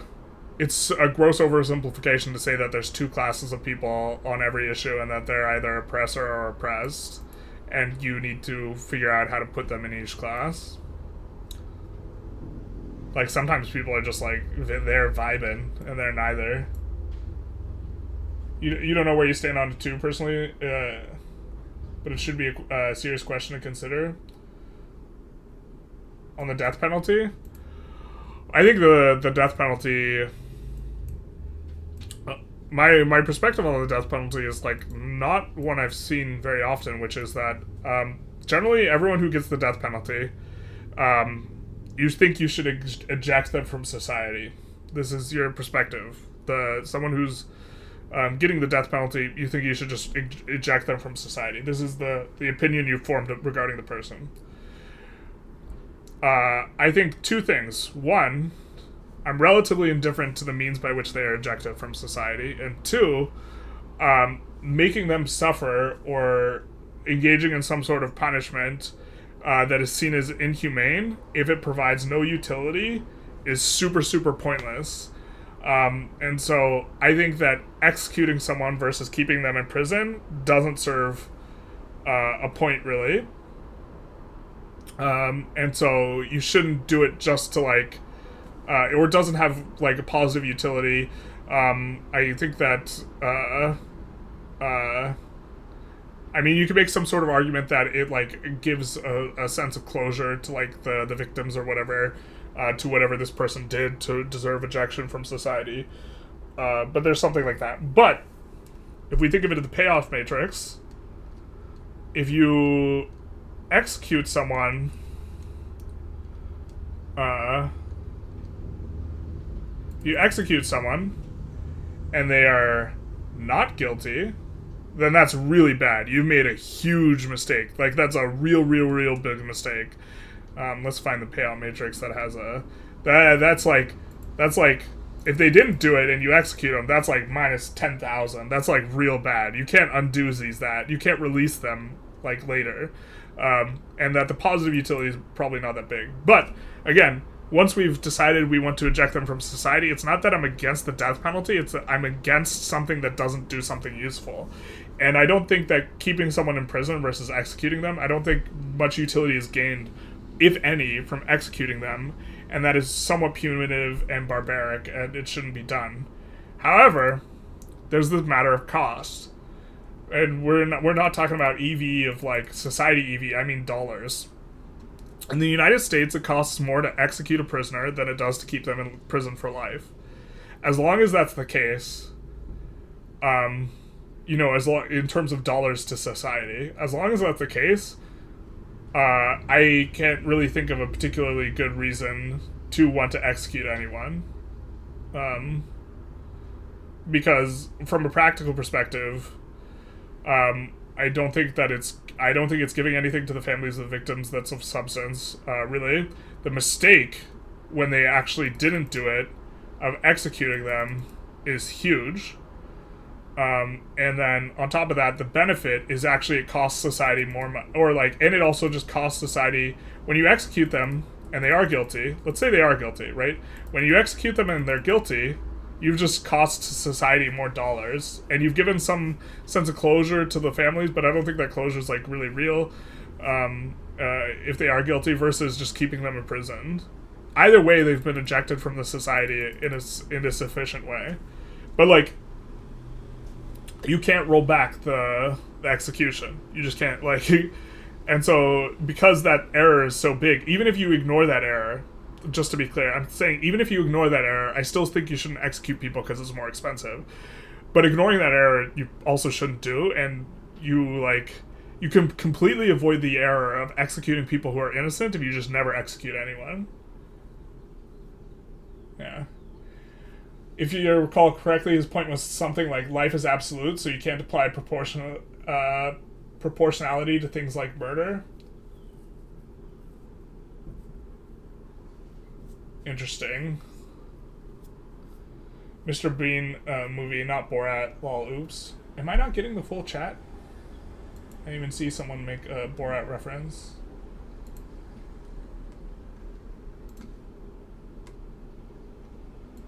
But one might argue that imprisonment causes more suffering than execution.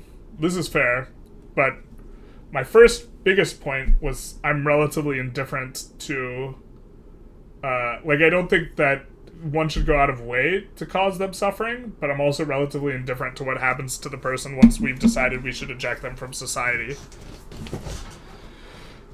I think indifference to their suffering is more appropriate, but wanting to actively cause it is like morally problematic.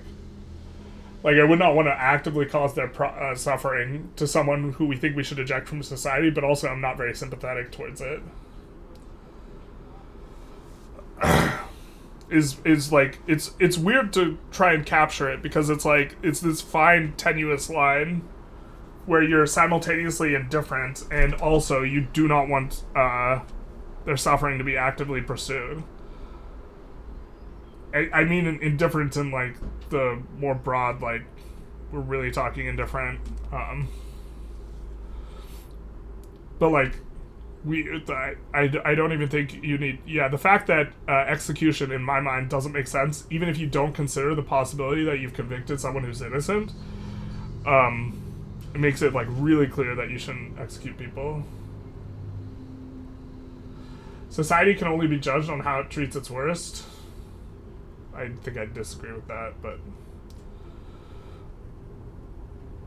it's like I actually go to the gym a lot, and I get loud car outside. I get into arguments with guys in the sauna quite a bit.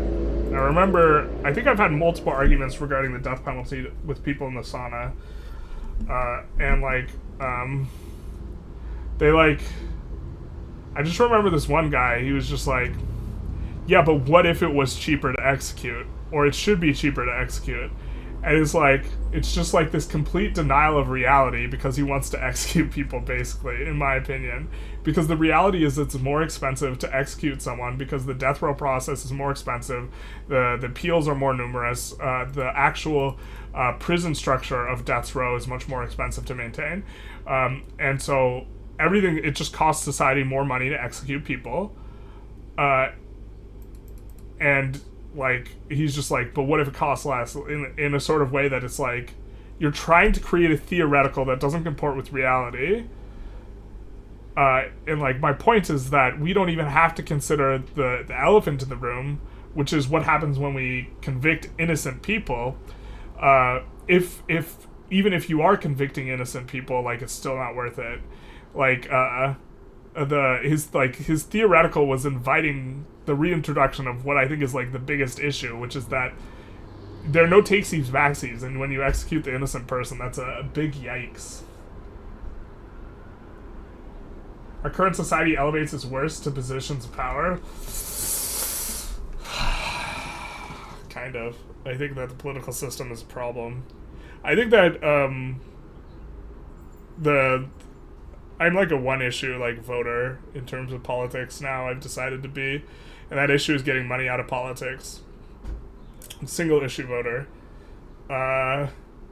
because I think that public service should not be an avenue by which one can enrich themselves.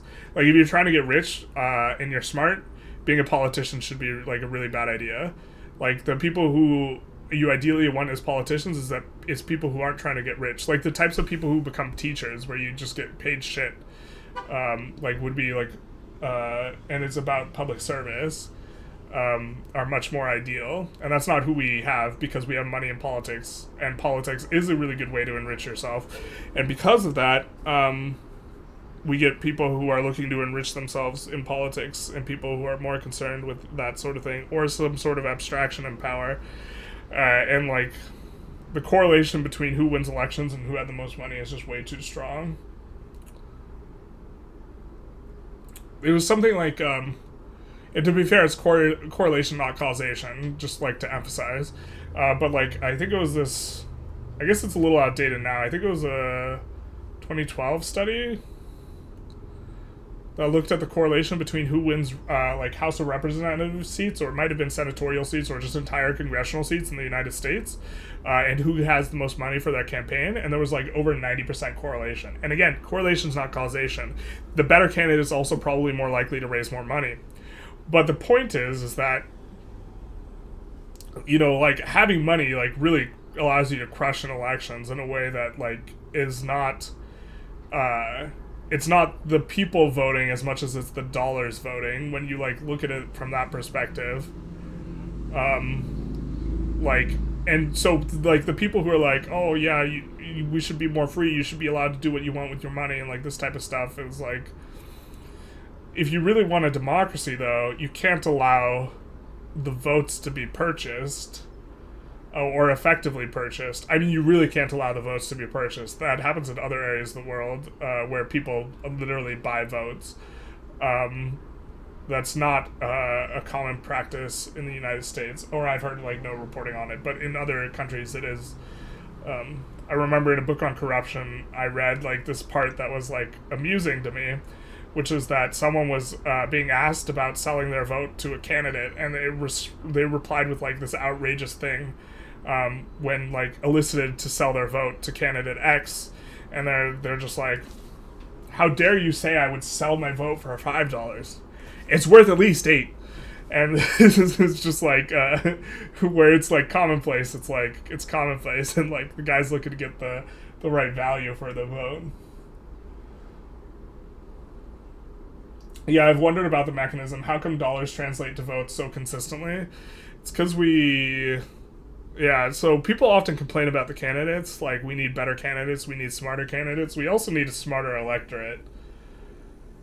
It's definitely a problem. I think most people are just not very good at evaluating information regarding politics because they have a very superficial understanding of how governments work.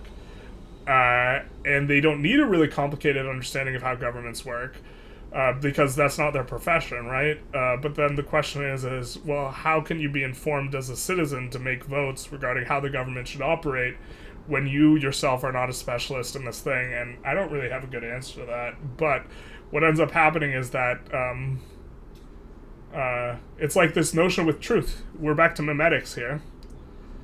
Right, we're take it back to memetics.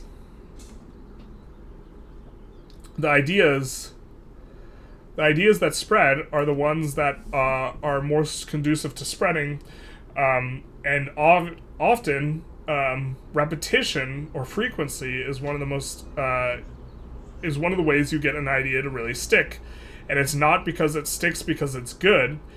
Or because it's accurate. It sticks because it's been repeated, and advertisement allows you to repeat the idea, and so it allows you to just like repeat the idea that someone is a good candidate, and the information's not useful, but ideas don't spread because they're useful. They spread because they're good at spreading, and frequent exposure is one of the good ways. There's I forget what the expression is, but there's like two expressions when it comes to evaluating like social media and like this type of stuff, which is that like a lie can spread 10 times as fast as the truth, and that also like if the lie is repeated enough, it becomes the truth, and so those two things combined with each other makes it so that you can kind of buy truth, because you can buy advertisement. Not only that, you can buy truth with money, but you can also buy truth with outrage, in that you can make an idea spread through stimulating the bottom of our brainstem, the like animalistic side, with ideas of like violence or this type of stuff. And you can buy attention with outrage. You can buy attention with dollars via advertisement. And once you have the attention and the repetition, this is how you get an idea to spread, because it's not spreading because it's useful, it's spreading because you repeated it. And so but this is fundamentally why I'm a single issue voter. I have decided that I'm going to vote against every single incumbent if they have not done something substantive to get the money out of politics, regardless of their view on any other issue, which hurts a lot for me, because like for me, there's a second issue that I think is really important, and then the rest of the issues are like way below that. And I think the Ukraine war is the second most important issue to me. But like, if someone was if you could give me a presidential candidate that would stop sending aid to Ukraine, but would instantly teleport the money out of politics, which I don't think is possible, but let's say hypothetically this is the situation, I would vote for that candidate. And it would be very painful for me to do so because I think the Ukraine issue is so important. But I think fundamentally our democracy is not like working for the people because of money in politics, basically. And also, I think if there wasn't money in politics, the politicians would actually regulate the social media companies and make it so that, so right now they profit maximize by engaging us maximally, rather than providing utility. And maybe there's some regulation that should be for that, but there should definitely be some sort of regulation. It's complicated because I like free speech and free press and this type of stuff, but freedom of speech is not freedom of reach, as the expression goes. And so I think there are substantive problems with how the profit of social media companies is created. People are more interested in correcting you than in being right. This is also true, generally speaking. Sounds like communism, not gonna lie. Sounds like pulling the money out of politics sounds like communism. I don't know about that, man. I think it sounds the problem is that if money's deciding the votes, then it's not a proper democracy where people would be deciding the votes, and we're trending into this oligarchy thing. Unless you're talking about something other than communism. But I'm also a single issue kind of voter guy, voting for whoever empowers civil society. I guess it depends exactly what you mean by civil society, but like,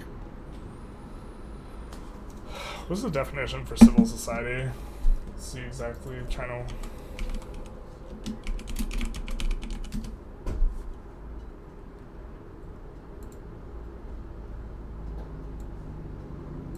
Civil society can be understood as the third sector or of society distinct from government or business and included in the family and private sphere. By authors, civil society is used in the sense of the aggregate non-governmental organizations that institute and advance the interests and will of citizens and individuals and organizations. I think getting the money out of politics would empower civil society, based on this definition. You're saying the regulating social media companies. Yeah, I think they should be regulated, but I think it's also really complicated. It's complicated because I think that free speech should be allowed, but at the same time, I think that the corporations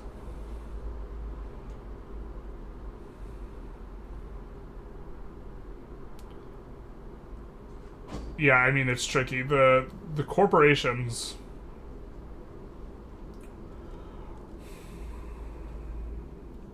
I think that as the incentive structure is put now, social media on the net causes damage to society. I think that corporations should generally not have absolute free reign to interfere in people's lives, and that one of the ways in which the government should be used is to prevent corporations from creating negative externalities for people. So, for example, if you pollute in a river, right? If you pollute in a river, the people who are downstream are going to have, there's going to be negative effects for people downstream who use that as drinking water, right? So a corporation should not be allowed to pollute the river, or if they pollute the river, they should have to pay some sort of financial offset in order to, help to give value to the people who they damage downstream, right? And that corporations should be held accountable for these types of things. Social media is free, but it's not really free. You are the product, and the way the incentive structure is it's meant to just extract as much attention from you as possible and keep you as engaged for as long as possible. And they also, as a means of doing that, promote a ton of outrage, and there's also a lot of misinformation. Journalists are not allowed to lie in public, or misinform in public, or there is certain laws that prevent them from misinforming the public, because when the public is misinformed, it creates negative externalities, similar how if a river is polluted, it creates negative externalities downstream. When they, when social media spreads misinformation, it has a negative externality on the public that is commonly dealt with in the journalistic sphere through regulation, and it's not done so in the social media sphere. So, well, the best way to get a question answered online is to post an incorrect answer. Yeah. There's a process called the enshittification, where social media companies start to cannibalize their advertisers as well as their users until there's no value left. Yeah, that sounds kind of about right. But the problem is I also don't like the government deciding what media is okay. Right? The problem is I don't like the government's finger in my pie. To respond to, like, Mr. Bombastic, who's, like, saying it sounds like communism. I assume you mean that in a negative sense. I don't like the government's finger in my pie. I don't like the corporation's finger in my pie. I like my finger in my pie. And that's the only finger that gets in my pie, except for the misses. So this is going to be like a situation where the role of government is to prevent the government, or to prevent corporations from fingering my pie. And the structure of government should prevent the government from fingering my pie. And that's how we try to do things. But it's complicated because the corporate, like, something like Twitter is not just it's not just like a company where discourse happens on. It also is the public square. And so when something effectively, because the way social media works, whatever the means of producing that idea is, they will tend to get full market capture, and there won't be really good competition, generally speaking, because the value of social media is that everyone who's doing that particular thing is on that platform. Although there's competition now to some degree, especially in the realm of shorts, because there's like shorts for... there's shorts on Instagram, there's shorts on TikTok, there's shorts on YouTube. I'm calling them shorts. You were making a joke, I think? Oh. Well, I was trying to respond to it seriously. But, I mean, I think that it's a fair criticism when you talk about wanting the government to regulate stuff. Like, an example I have that, like, most libertarians would hate, I identify as a libertarian, I think a lot of libertarians wouldn't like me, is that I think that there should be... And this is the case in Europe. I think the price that is on products in stores, it should be the price you pay. Which is to say, I think tax should be included. The exclusion of tax happens to the detriment of the consumer and to the benefit of the corporation. I think it should be required to list the price that the consumer is going to pay. And that the corporation should be forced to be more transparent. And this is an example of government intervention to prevent the corporations from thumbing your pie, because while it is a really minor thing, it only helps the it's structured in a way to help the corporation in the United States. In Europe, and I think a lot of the rest of the developed world, the price on the thing is what you pay. There's usually some truth in jokes, true. But social media is like really complicated because I want people to be able to say what they want to say. I just think that the way that the system promotes low quality information is problematic. And it promotes information that has good memes. Information that's good at spreading, but doesn't necessarily mean... to like go back to the memetics and talking about the memetics, I don't even know what paragraph it's on exactly. But the information that spreads on social media is just information that's good at spreading, not information that's high quality. And what, social media, kind of turns a stream of bad information into a fire hose of bad information. In the case of media, freedom of speech should mean being able to say the thing that people don't want to hear. Yeah.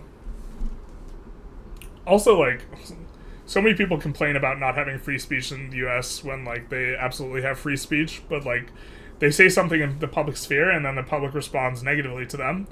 And they say that there's no free speech. And it's like, they were allowed to make the speech and the public's allowed to, like, respond. And so, like, people who live in the United States and, like, sometimes complain about not having free speech, although I think free speech is an important issue and, like, in some instances in the United States it's being, like, stifled. But, like, it's nothing like saying something against the government and then falling out a window. You know what I mean? You're also opposed to things costing $199.99 instead of $200. So I would prefer things cost $200 because, again, that's just a thing to get people to spend more money than they intend to do. However, I don't think corporations should be required to round up to the nearest, like, dollar. So I think that the government should not enforce making things $200 and $199.99. But it definitely makes people spend more money. And that's the entire intention. But I don't think the government should go that far on that specific issue. I've thought about it. I've thought about it probably more than is useful. But I definitely think that tax should be included. I also think tipping culture is kind of stupid, but that's like a separate thing. Or it's not a separate thing. Like, because when you go out to eat and you look at the item on the menu, you have to recognize that the amount you're going to pay is like 30% more, right? Once you pay tax and tip. And, like, I think that the burden of doing the math should not fall on the consumer. It should fall on the corporation. Although tip is, like, a little bit more complicated. But I think people should just get paid more for being a waiter and a waitress. And that the items on the menu should cost exactly what you pay. And then you pay that exact amount. And then the waiters and waitresses still make a living wage. The kitchen doesn't make a living wage. That's, yeah, rough for being a restaurant and the things. Can you read the Commie Manifesto next, please? On stream? I've definitely read it before. Suppose we could. I think generally reading and talking about Marx is a little bit divisive towards the viewer base, to be honest. In a way that I'm not certain is necessarily super productive. Maybe it is productive. I mean, I think the people who hate communism and hate Marxism and have never read Marx are, like, missing the point or missing the mark. Poggies. And I think that, like, also the hardcore, like, Marxists and communists, if you've never taken, like, Econ 101 class, or you've never looked at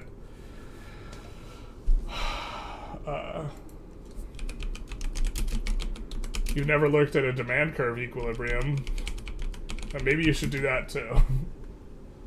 Like, whatever it is you're disagreeing with,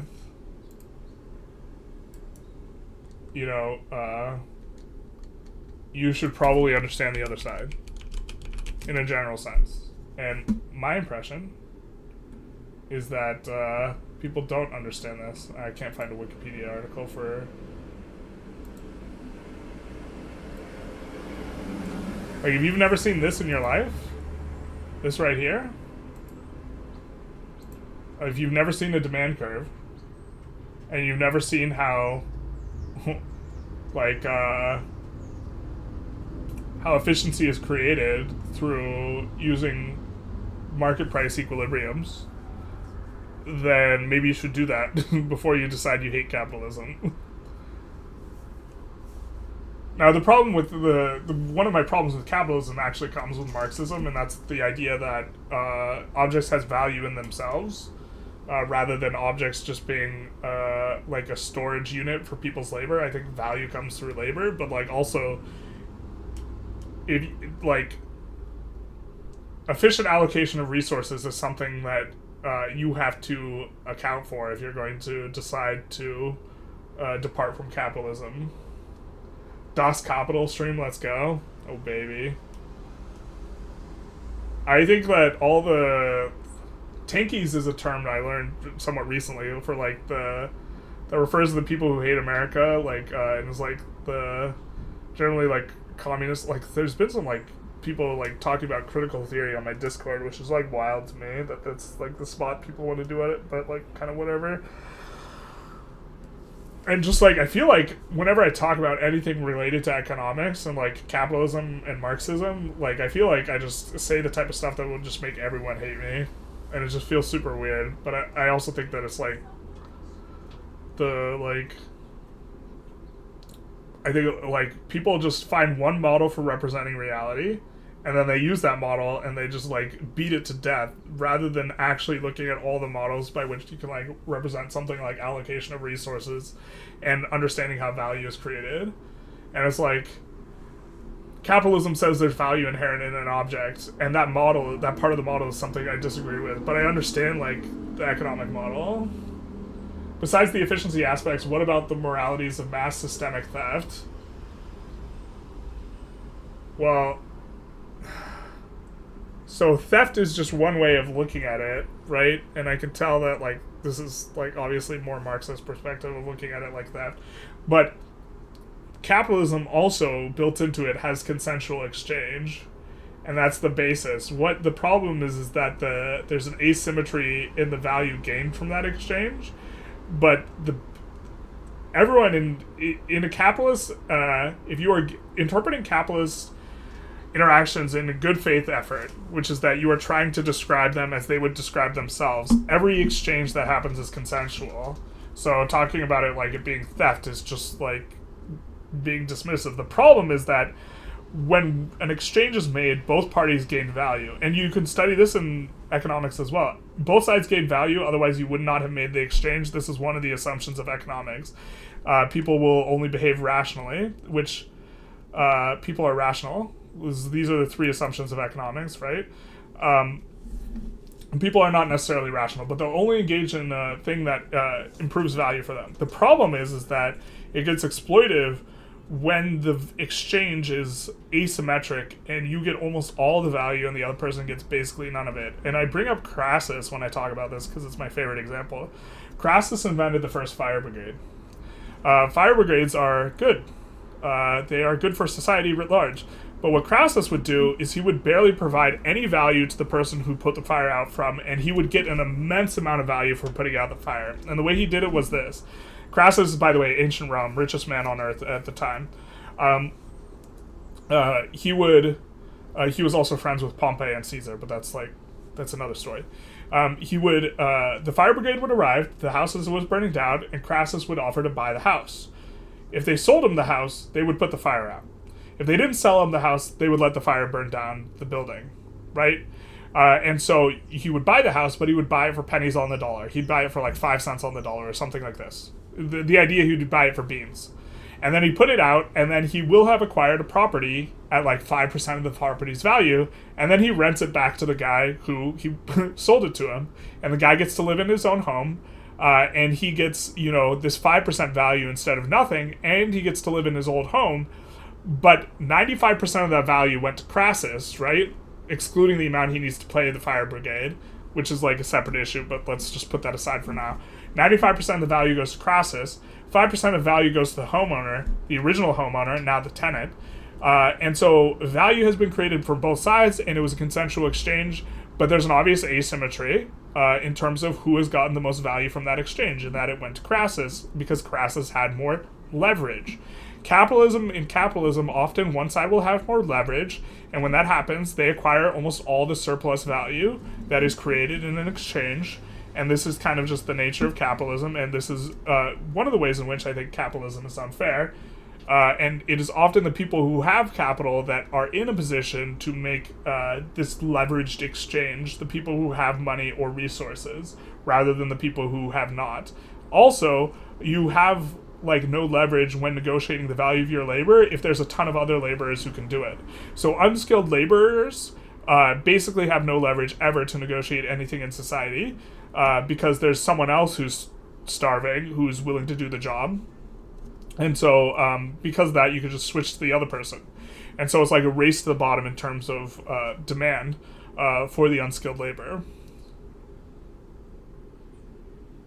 To be honest, Marx takes that from Adam Smith, who was a moral philosopher.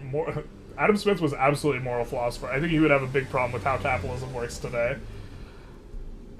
He did not seem... Adam Smith preceded the idea of, like, economics, or is like, it used to be oeconomics, or, like, O-E-C...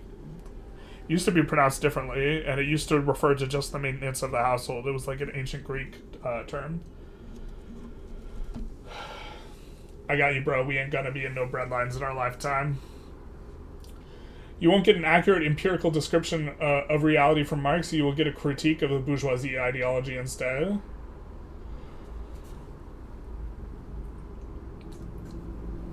If I recall correctly, he opens up with Das Kapital with a historical narrative that the creation of money is when humanity started, and that money was a storage for labor. And I actually think that that's probably the correct way of thinking about value. If I recall, that's Das Kapital. But, damn, what a Chad, Crassus. Yeah, Crassus got paid. But, like, the thing is when the value of the labor, when you have no leverage with which to negotiate, because there's some other guy who will do it for 2 cents less than you, the real value of the labor, I think, is considerably more than what people get paid.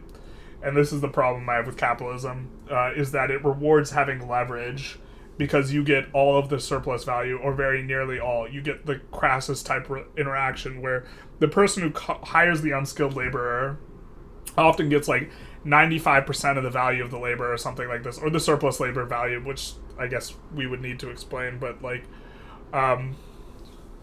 maybe we can explain it, rather than the person who engages in the labor. And in this sense, I think capitalism is exploitative and not meritocratic. Most people who are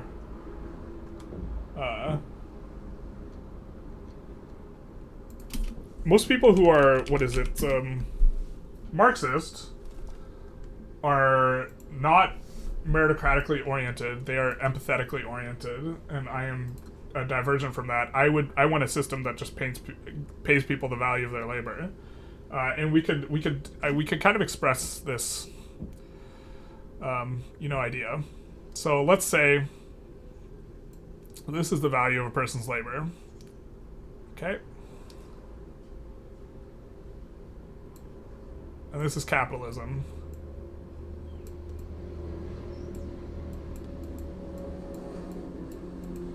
And then this is going to be Marxism.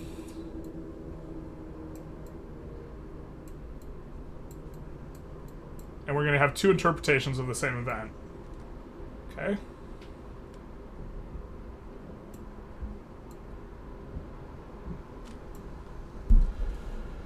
It's German tradition when criticizing something to take it as seriously as much as possible and show that its promises are not, show how its own promises are not possible. Yeah, this is called steel-manning an argument, which you should try and make the argument as robust as possible, and then attack the most robust version of the argument, and if you can defeat that, then, like, the argument sucks. Okay, so here is, we're thinking of this in terms of, actually, let's erase this. Is there a erase button?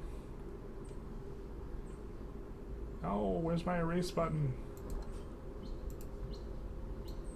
Okay, we're gonna redo this capitalism and Marxism thing.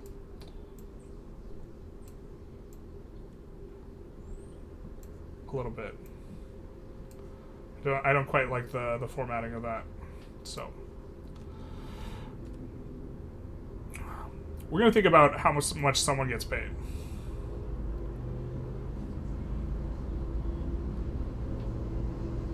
Okay, this is the value of their labor, the pure value of their labor.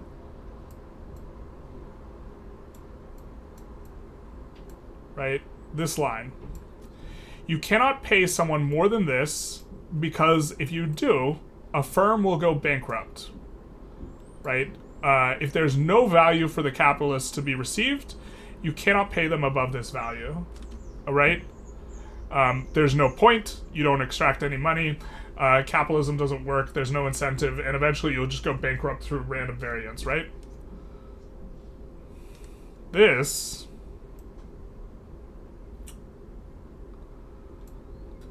is subsistence. You cannot pay someone less than subsistence, otherwise they will die. Right?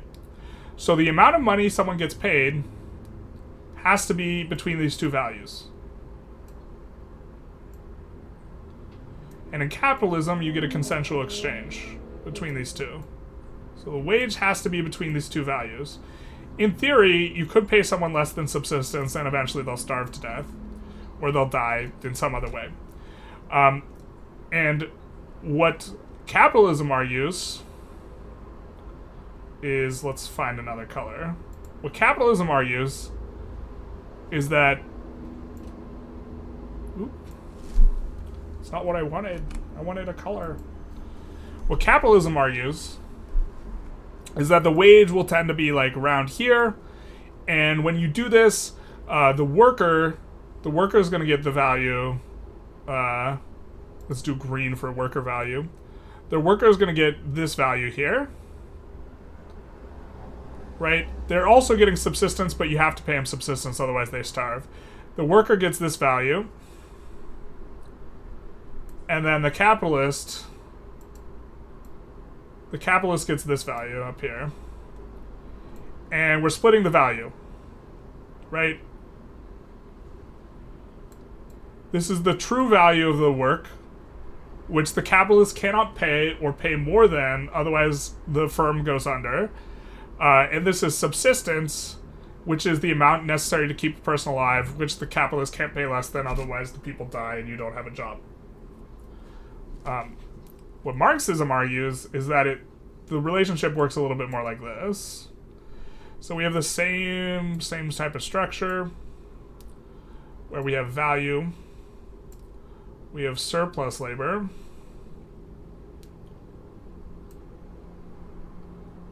we have subsistence, and we have this.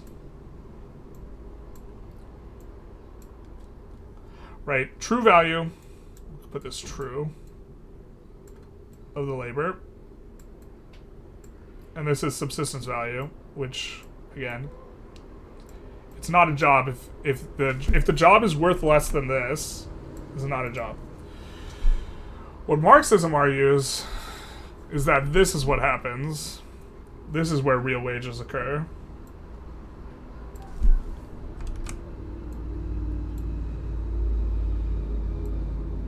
That the mechanics of capitalism will push down real wages, and instead of splitting value, it will push wage to subsistence value. All wages will eventually get pushed down towards subsistence value, and all of the surplus labor value, that is all the value that is in excess, so this is subsistence down here. Actually, let's maybe erase that.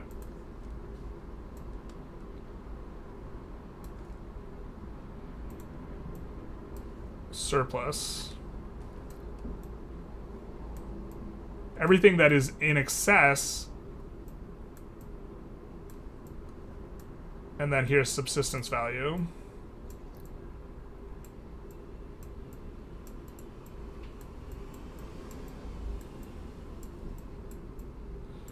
Okay. You have to get paid this much. The surplus value is everything that is in excess of subsistence that is still below the true value of labor. Marxism argues that the capitalist just takes all the surplus labor value. And it's not a fair exchange like capitalism tries to argue, where, you know, two consenting people are both taking some value home. But this is Crassus. This is Crassus buying your house for 5 cents on the dollar. Right? Where this would be zero EV. Like, if you think of it in terms of the decision, this would be like the zero EV, where you just let your house burn down, and anything that's a little bit better than the zero EV is worth doing. So this is you selling your house for 5 cents on the dollar, and Crassus getting the bag, and then the real value of the house being here. Right? And this is how that works.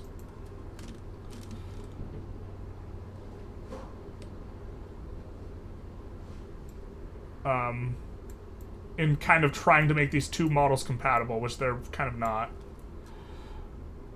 And so they describe the event that's occurring much differently. Where capitalism is describing wages as win-win.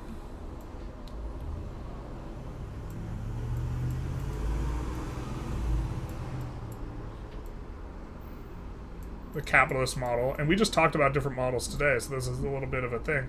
And the Marxism model is talking about as exploitation.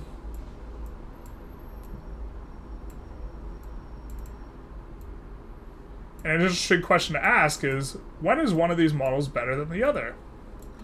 Well, I think if you are a type of laborer that is very easily replaceable, your payment will look a lot like the Marxism perspective, where most of the value of your labor will actually go to the person who's paying your wages, or most of the surplus labor value. If you are in a field where you are very competitive, or it's very competitive, there aren't a lot of people doing it, like let's say doctors, it'll tend to look more like this. If there's an enormous shortage, if there's a shortage of workers, the line actually would be, the line gets pushed up, right? If there's a excess of labor, the line gets pushed up. And so what capitalism doesn't really like to admit is that there's often an excess of labor, which will cause wages to be depressed towards subsistence. So we can say that this is, what is it, high supply. If we're thinking of it in terms of capitalism, or, you know, economics, this is high supply, depresses wages, and low supply increases wages.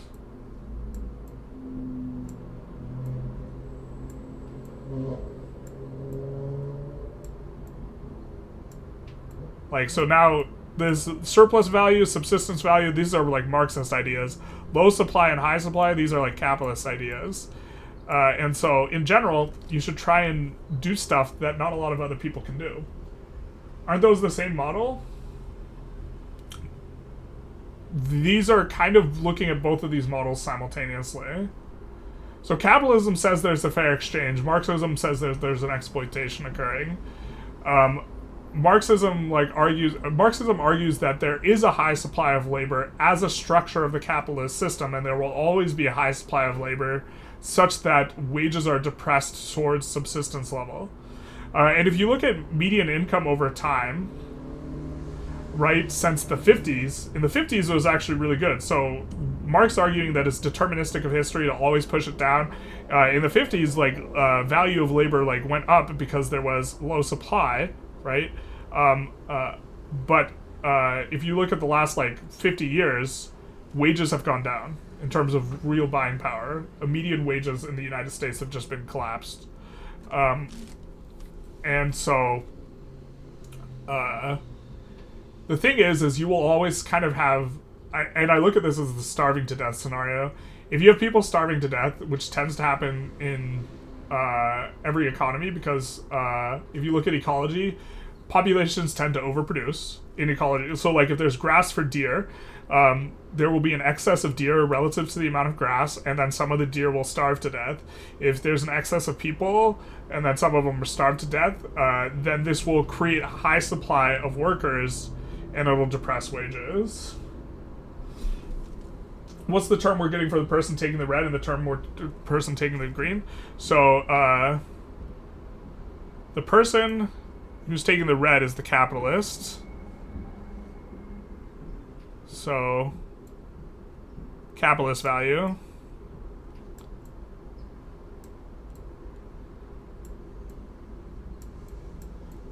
So the person who owns the capital, what they're getting paid, the person who owns the corporation, the person paying the bills, and this is the worker value.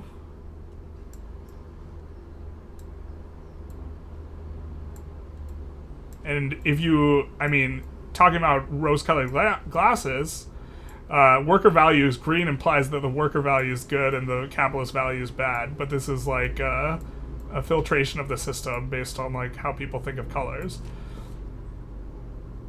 Why will there always be a high supply of labor? So Marxism argues that there will just kind of like, it makes a kind of ecological argument on the basis, and I kind of explained this like 30 seconds ago, so maybe the explanation is forthcoming, but I'll just kind of try and reiterate it maybe a little bit more. The way ecologies work is they will always overproduce organisms. So if there's beetles that eat shit, right, the amount of beetles that will come into being will be in excess of the value of shit. And what will end up happening is the beetles that are most fit will be the ones that survive, and the worst beetles will be the ones that die. If you look at this and apply this kind of model to humanity, you will have an excess of labor because there will always be more people than there are like jobs able to keep people at subsistence level. And so some of the people will just starve to death. And because there are some people starving to death, there will often be someone who's willing to work for a lower wage than you if this means they can get subsistence. If they can acquire subsistence, like for example, if I'm willing to mow the lawn for $50, but there's someone who's starving to death, they'll be willing to mow the lawn for $40, and then you should pay the person who's willing to mow the lawn for $40, which depresses the wage. So it's the presence of how ecologies work, and the fact that populations tend to be in excess of resources that leads to this high supply of labor. However, this is like the Marxism perspective. It's not necessarily the case there will always be a high supply of labor.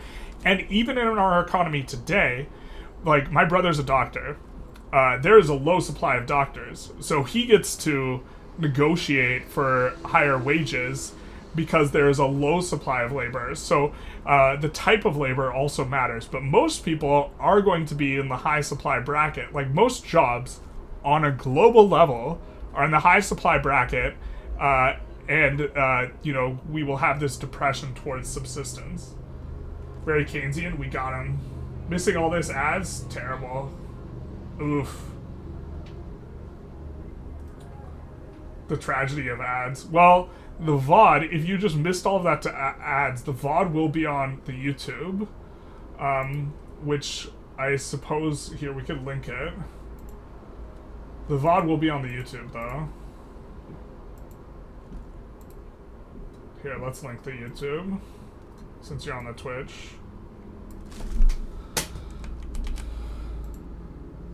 The VOD will also be on Twitch, if you really wanted to get that point. But what I'm wondering is, why do some of us have to take the initiative and be the capitalists, and others have to be in the employee? Wait, what? That's how capitalism works. If I want to make an ice cream shop, right? It requires a whole bunch of things. I need to have the physical location. I need to have ice cream makers. I need to have the other inputs, sugar, milk, all this stuff. Someone buys all that stuff, right? The person who buys all that stuff owns the business, right? And they make the profit when the business makes money, and they lose money when the business loses money, or they just don't get money even though they put money in. I can't make an ice cream shop out of the aether, so someone has to be a capitalist. Give me a few millions and I'll be the capitalist, no problem, basically. Just don't work with people who don't work with people who there's like really low supply of. Yeah, but what makes us take the initiative and others don't? That is like a broader societal question.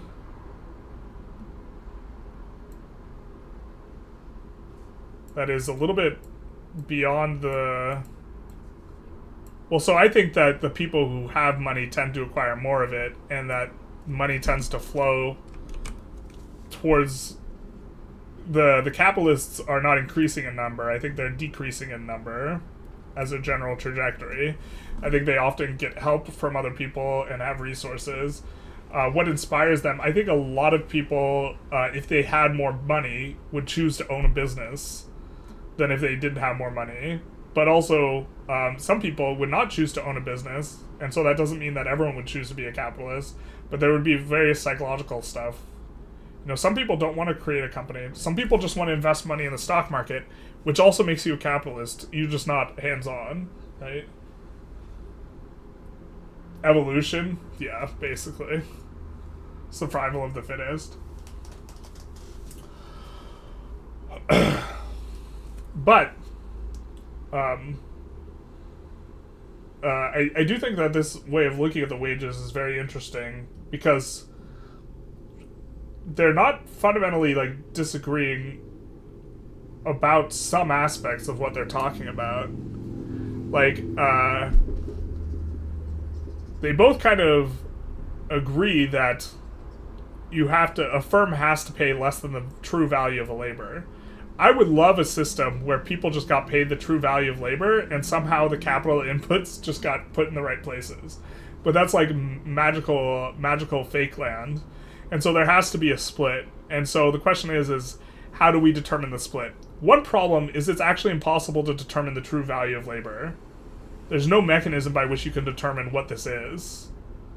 You can determine what surplus value is. You can give people less money until they start starving to death. You can figure that out. But you can't determine the true value of labor in a way that is... I think it's impossible. It's completely opaque. You would have to completely unravel the nature of every economic relationship, which is just impossibly complex. There's this essay, I Pencil, which talks about this.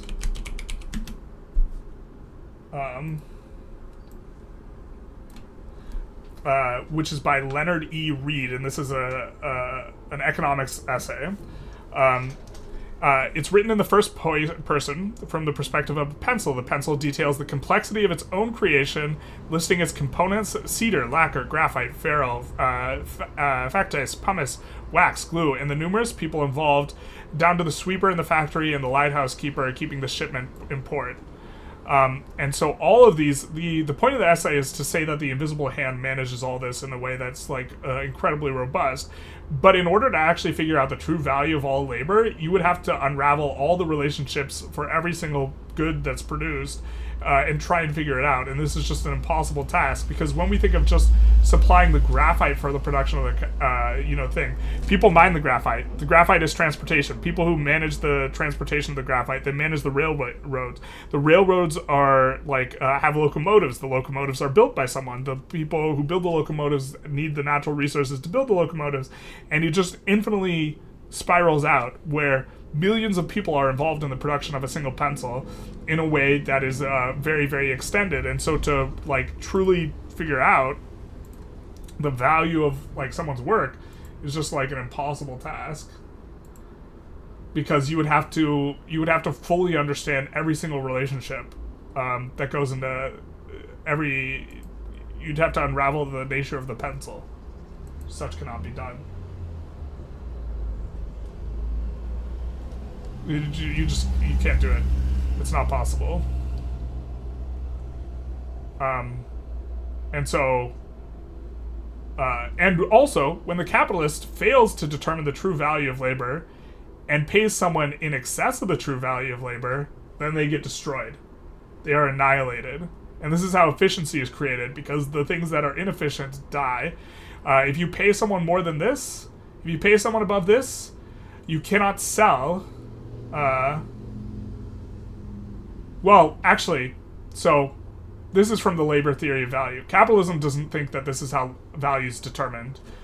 Capitalism thinks value is determined by whatever people are willing to pay for it. This is how capitalism determines value. I think that true value cannot be determined based on the labor theory of value, and that all value is created by labor and not by... there's no value inherent in objects in themselves. If you think there's value inherent in objects in themselves, then their value is whatever people are willing to pay for them. So this is fundamentally Marxist, the notion of true value. But the notion that the capitalist has to pay less than this is contained by both. Whatever the true value is, but capitalist thinks that they can determine the true value. Marxist thinks you can't. So...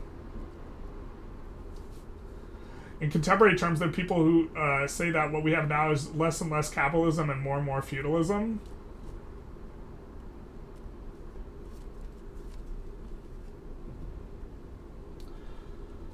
I would have to see an extended, Varoufakis. I'm unfamiliar with that author. I think I've read like a lot of Marxists, but it was also a while ago. I mean, the value is what the boss is willing to pay you. Well, that's the wage. That's this blue line. What the boss is paying you is the wage. The boss can't pay you more than the true value because then the boss dies. The business dies if they pay you in excess of this. If they pay you less than subsistence, then you die. So that you have to get paid within this band. TLDR, Jeff Bezos gets rent from Amazon. Its value doesn't come from his workers, but users paying rent.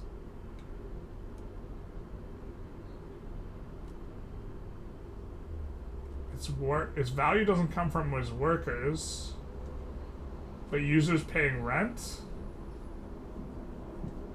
I mean, I disagree with that notion. Well, so the notion of value, right, and how it's created is like a meta level consideration towards this.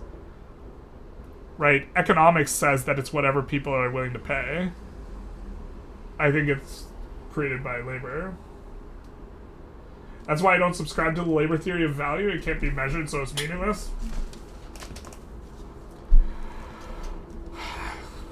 It cannot be determined in an objective way, practically speaking.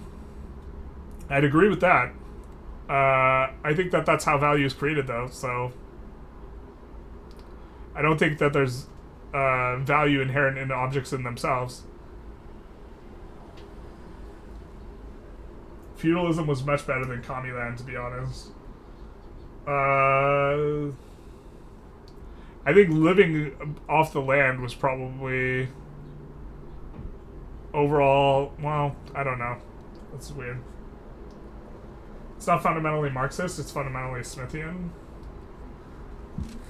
The feudalism thing? Yeah. The logic that capitalists will go bankrupt if they put more than true value is only valid if the value is determined by how much people pay for the product. That's true. If people are... So that's more of the capitalism slant. That people will die if you pay them less than subsistence, though. That's true either way. They had lots of holidays. It was like half the year was holidays from farming off the land. But they also had dysentery, so it's a little bit complicated.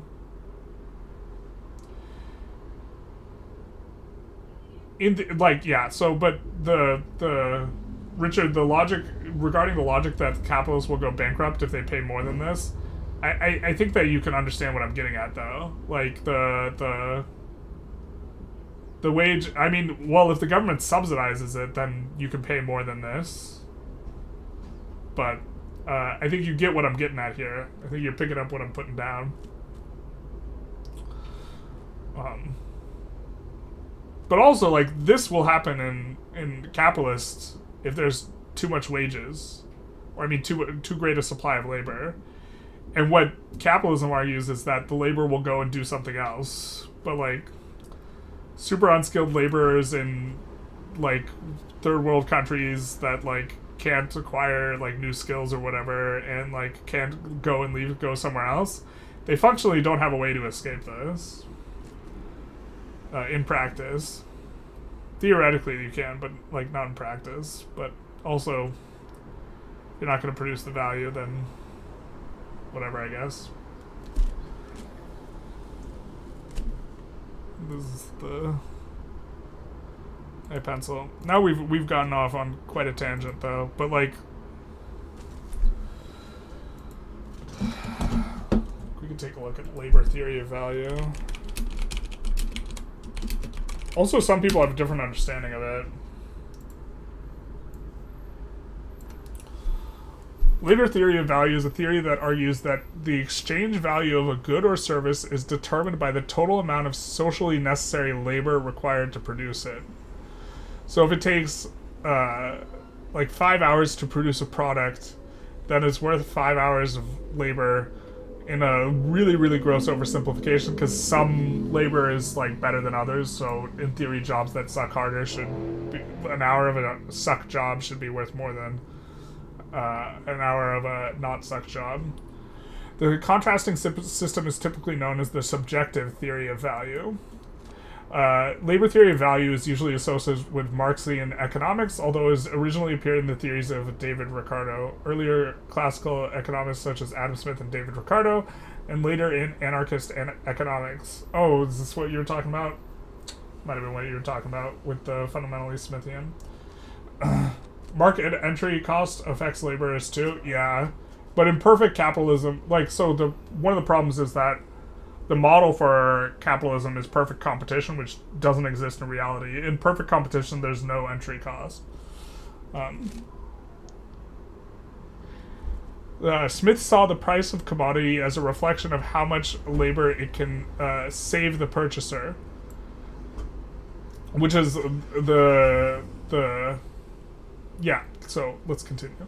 The labor theory of value is central to Marxist theory, which holds that capitalist expropriation of the surplus value produced by the working class is exploitative. There we go. This is like exactly what we're talking about here.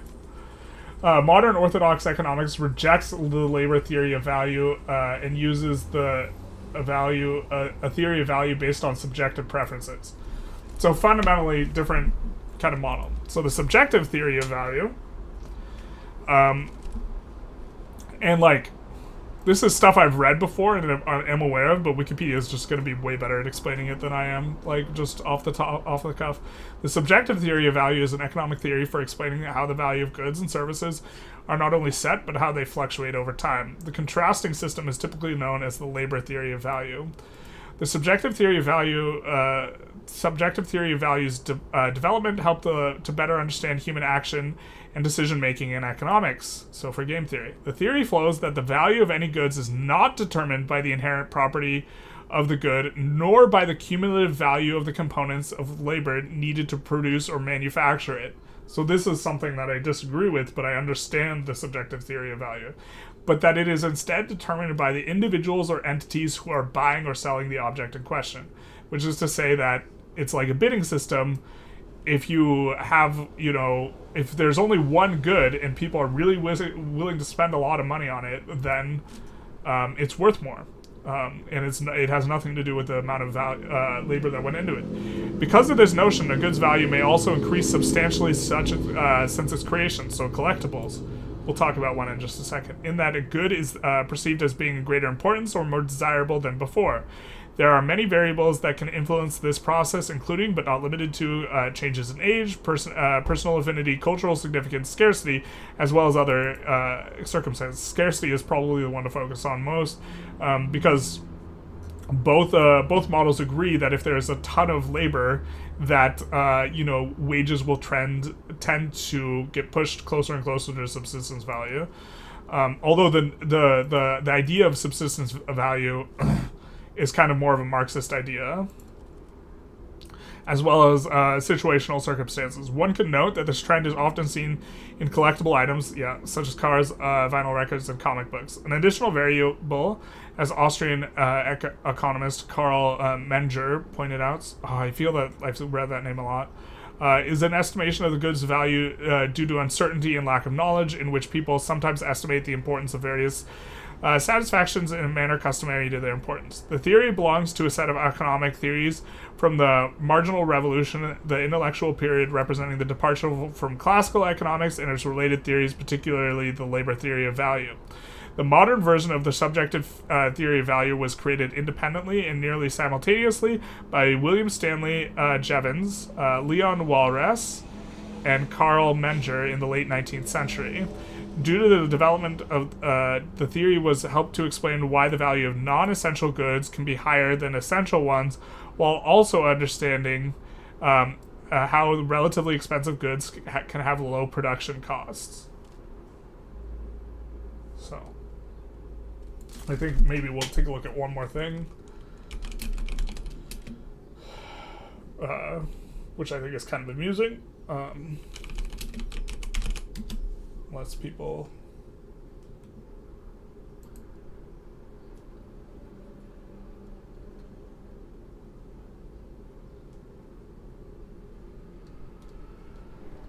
Sometimes I worry that something absolutely wild is going to show up in advertisements when I look at something. You know, just something wildly inappropriate, and like I should probably check ads more, but I don't. Or maybe I should just use ad block. I don't like ad block though. Okay, we're gonna take a look at Post Malone. So there was a Lord of the Rings tie-in for a game called Magic the Gathering, which some of you might be aware of, and in it, they made a one-of-one collectible One Ring card, so there's only one in existence, and Post Malone bought it for $2.6 million. This one-of-a-kind card was unearthed in June, and so is the value of this card $2.6 million, or is it more complicated than that? I don't think the value of the card is $2.6 million, but also the entire legacy of both Lord of the Rings and it's more than just a piece of cardboard, though, right? Because the extended relationship between the intellectual value of Lord of the Rings and Magic the Gathering definitely imparts more value, and the labor that went into creating both of those brands and perpetuating all the various like manifest content of the brand pulls up the value of the card, in my opinion, even from the labor theory of perspective of value. But the labor was not merely the production of the card itself, but also the brand, which makes like it even more complicated to think of things in terms of the labor theory of value. But let's dive in, because this is kind of amusing, and we'll talk about what should be done. I do think, for example, historical artifacts can have much greater value than the market assigns them. I think that value is created through the process of, like, historians, though.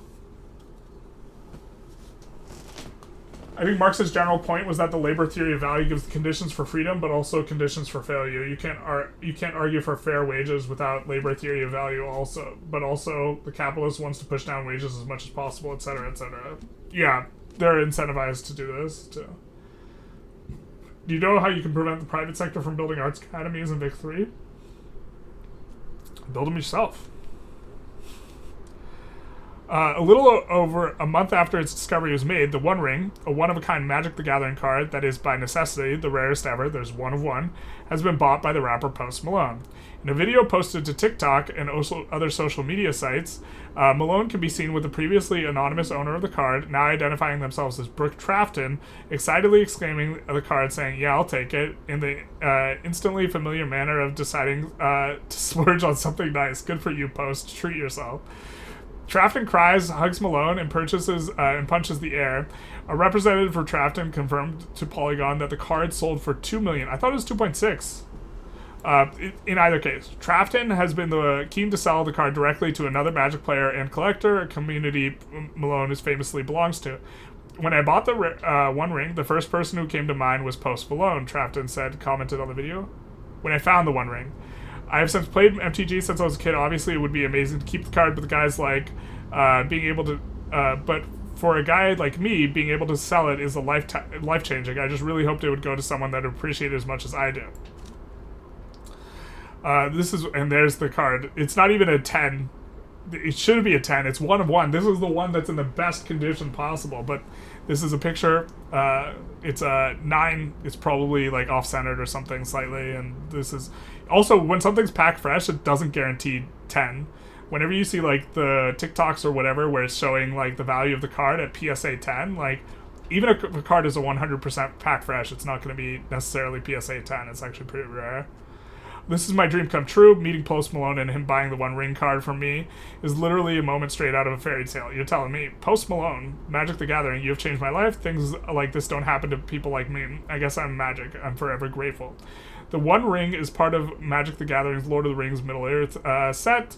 Although the other copies of the One Ring exist within the set, publisher Wizards of the Coast also created a singular, serialized, one-of-a-kind copy covered in gold foil and etched with the original Elvish black speech inscription to reflect the unique nature of the ring in Tolkien lore. The card was authenticated by a grading company, which graded it at mint 9.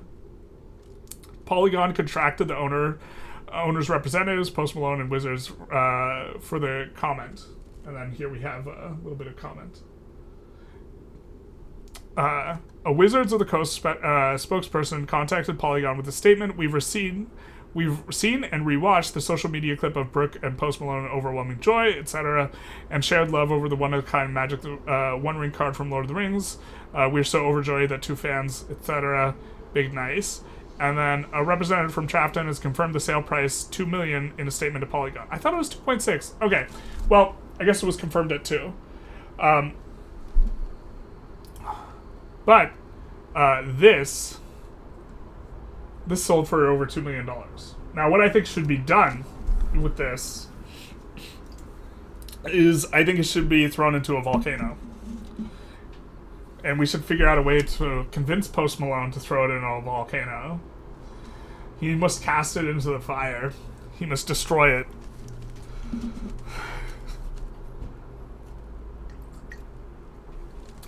And I think that destroying it would actually have more value than keeping it in a collection. Because it would be an ultimate manifestation of the content from whence it came. Only in the content can it be undone. It must be cast into the content from whence it came. But I think that this would be the ideal outcome. But also, the fact that no one would actually want to destroy this because you can do something like sell it to Posty for $2 million is a perfect representation of like the corruption of the One Ring, right? It's just so freaking classic. Where, you know, do you really want to destroy something that's worth $2 million for the memes? Probably not. Probably not. Would you destroy it if you had it? I think we should get a GoFundMe for $2 million to have Posty destroy the ring. But I've thought about this like way too much too. But like in terms of thinking of value, stuff like this is just like an aberration, right? It's just this, it's the strangeness and like how do you explain this under a labor theory of value? Is it explainable? Is the subjective theory of value better? I think if you're looking at collectibles specifically, the subjective theory of value certainly at first blush makes a lot more sense. And it might be the case that you should use multiple theories of value, which creates problems because in economics, everything is connected. But the means by which you kind of talk about exploitation and the splitting of the surplus value, because that's everything between these two lines, this is surplus value. And when you discuss how we're going to split that between the capitalists and the workers, you know, you need to think about how you are assigning value to objects and wages. And this is worth $2 million. There's also the opinion that it has no value because you'd never play with it. Bro, you think Posty's not sleeving this bitch up? He's actually not because he got it graded. But you could actually you could play with a stack of graded cards. That's why economics is not science.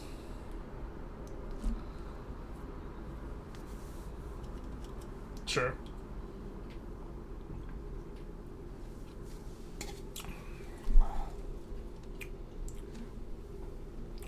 Yeah, I mean, you can't... There's no way to determine the value of something. And, like... Or, like, if you're under the labor theory of value, like, make this $2 million make sense. The truth is, this probably isn't worth $2 million. And the reason why Post Malone has so much to pay for it is, like, maybe due to some level of exploitation. I actually generally think entertainers are not overpaid, though. Which a lot of Marxists would probably disagree with me on that, but I think entertainers in general are not overpaid. Because I think that they actually produce much more value. It's difficult to evaluate stuff like inventors. What's the value of their labor? We're looking at flow instead of looking at the source endpoint. Looking at the value of pencil, a doctor, a card is 1 in however much of the equation, but asking why people have an idea and others listen is the problem in its entirety. Asking why people have the idea and others listen is the problem of the idea.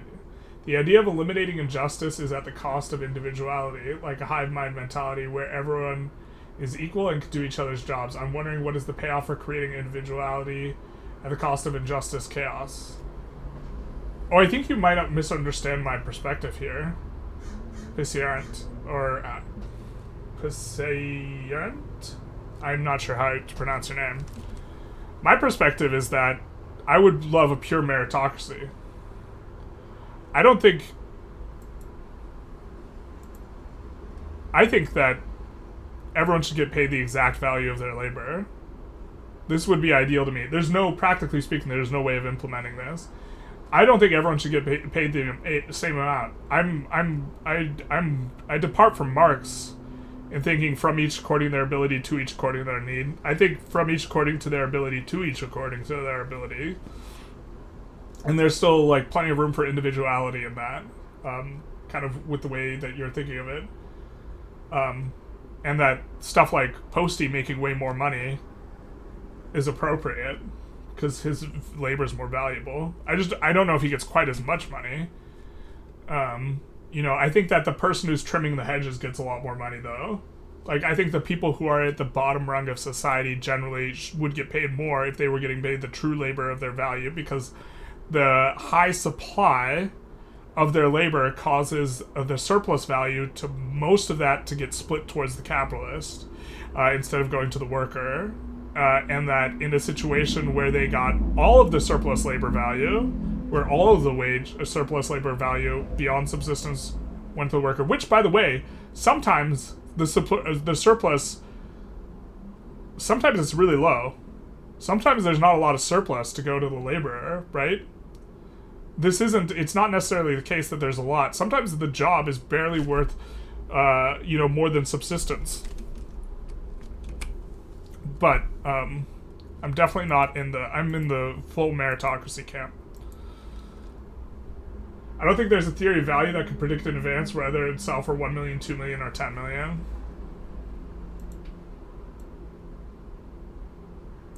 It's certainly not predict. I think explain is more the word. I think, Posty, whether or not he ate that morning, would probably be willing to spend a different amount of money. I also could have sworn he paid 2.6 because, I could have sworn he paid 2.6 because the guy, Post offered like $1 million or something, and then the guy said I could get 2.5, and then he just offered it in 2.6. I don't think Marxists will disagree with you for the exact reason you described. They are not exploiting anyone. I've definitely met Marxists that are empathy-oriented, that think everyone should get paid, at the very least, subsistence, no matter what. And I'm not of that opinion, necessarily. Although, thinking of the ramifications of that is rough. Silent B. Silent is how it's pronounced.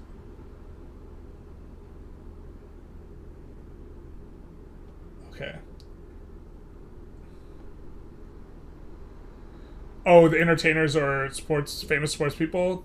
You don't think they'll disagree because they're not exploiting anyone? Yeah, but the problem is that how Post Malone is getting money is part of the infinitely complex relationships of the unraveling of the production of the pencil, the infinitely complex nature of economic relationships. It's a part of that. So I don't know for sure, but in general, my kind of feeling is that entertainers aren't grossly overpaid, but the label probably is overpaid. But then you have the weird phenomena that the label could probably have gone with another person and made them famous instead, which is just weird. Nice ink on Posty? Or you mean this grade A drawing here that we have to discuss this? My problem with the full meritocracy is that I can't blame anyone for my own failures. Big oof. Imagine the mental toll on that. Yeah. Meritocracy is not for the weak, my guy. Yeah, and on post, yeah. Dude, Posty's living the life, buying the One Ring. I still would be so hyped if he destroyed it. Like, unbelievably. I can't express in words how that's just, like, so perfect. Like, lighting $2 million on fire just has to feel terrible, right? Just like destroying the One Ring would feel terrible. It's just so perfect.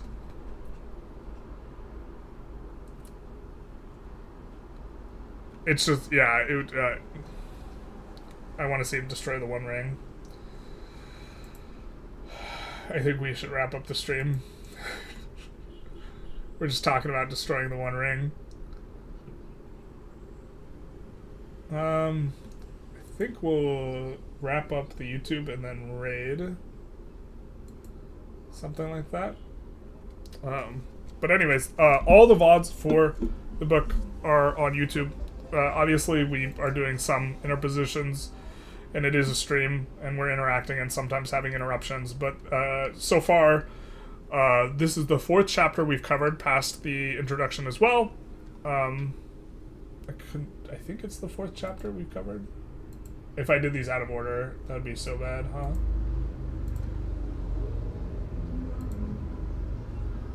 Yep, this is the 4th chapter we've covered. All of the ones are on YouTube. You can go back over it. This is a rough draft of the book. I might try and get it published. Yeah, I might come back to it. I think reading through it's important and useful for me, though, because it's really kind of clarifying a lot of stuff for me. We get a baboop. Thank you, Silent, for the follow. But yeah, I think we will outro the YouTube there. I'll leave it at that. If you liked, feel free to, like, comment, subscribe. It does do the big nice stuff on the YouTubes. It's been a good stream. It's good to hear. It's been a nice chill stream on the YouTubes. Definitely not a huge crowd, but books. And so we will end the stream for the YouTubers. And then it would be awesome if you included a Caesar quote. I don't know Caesar quotes that well.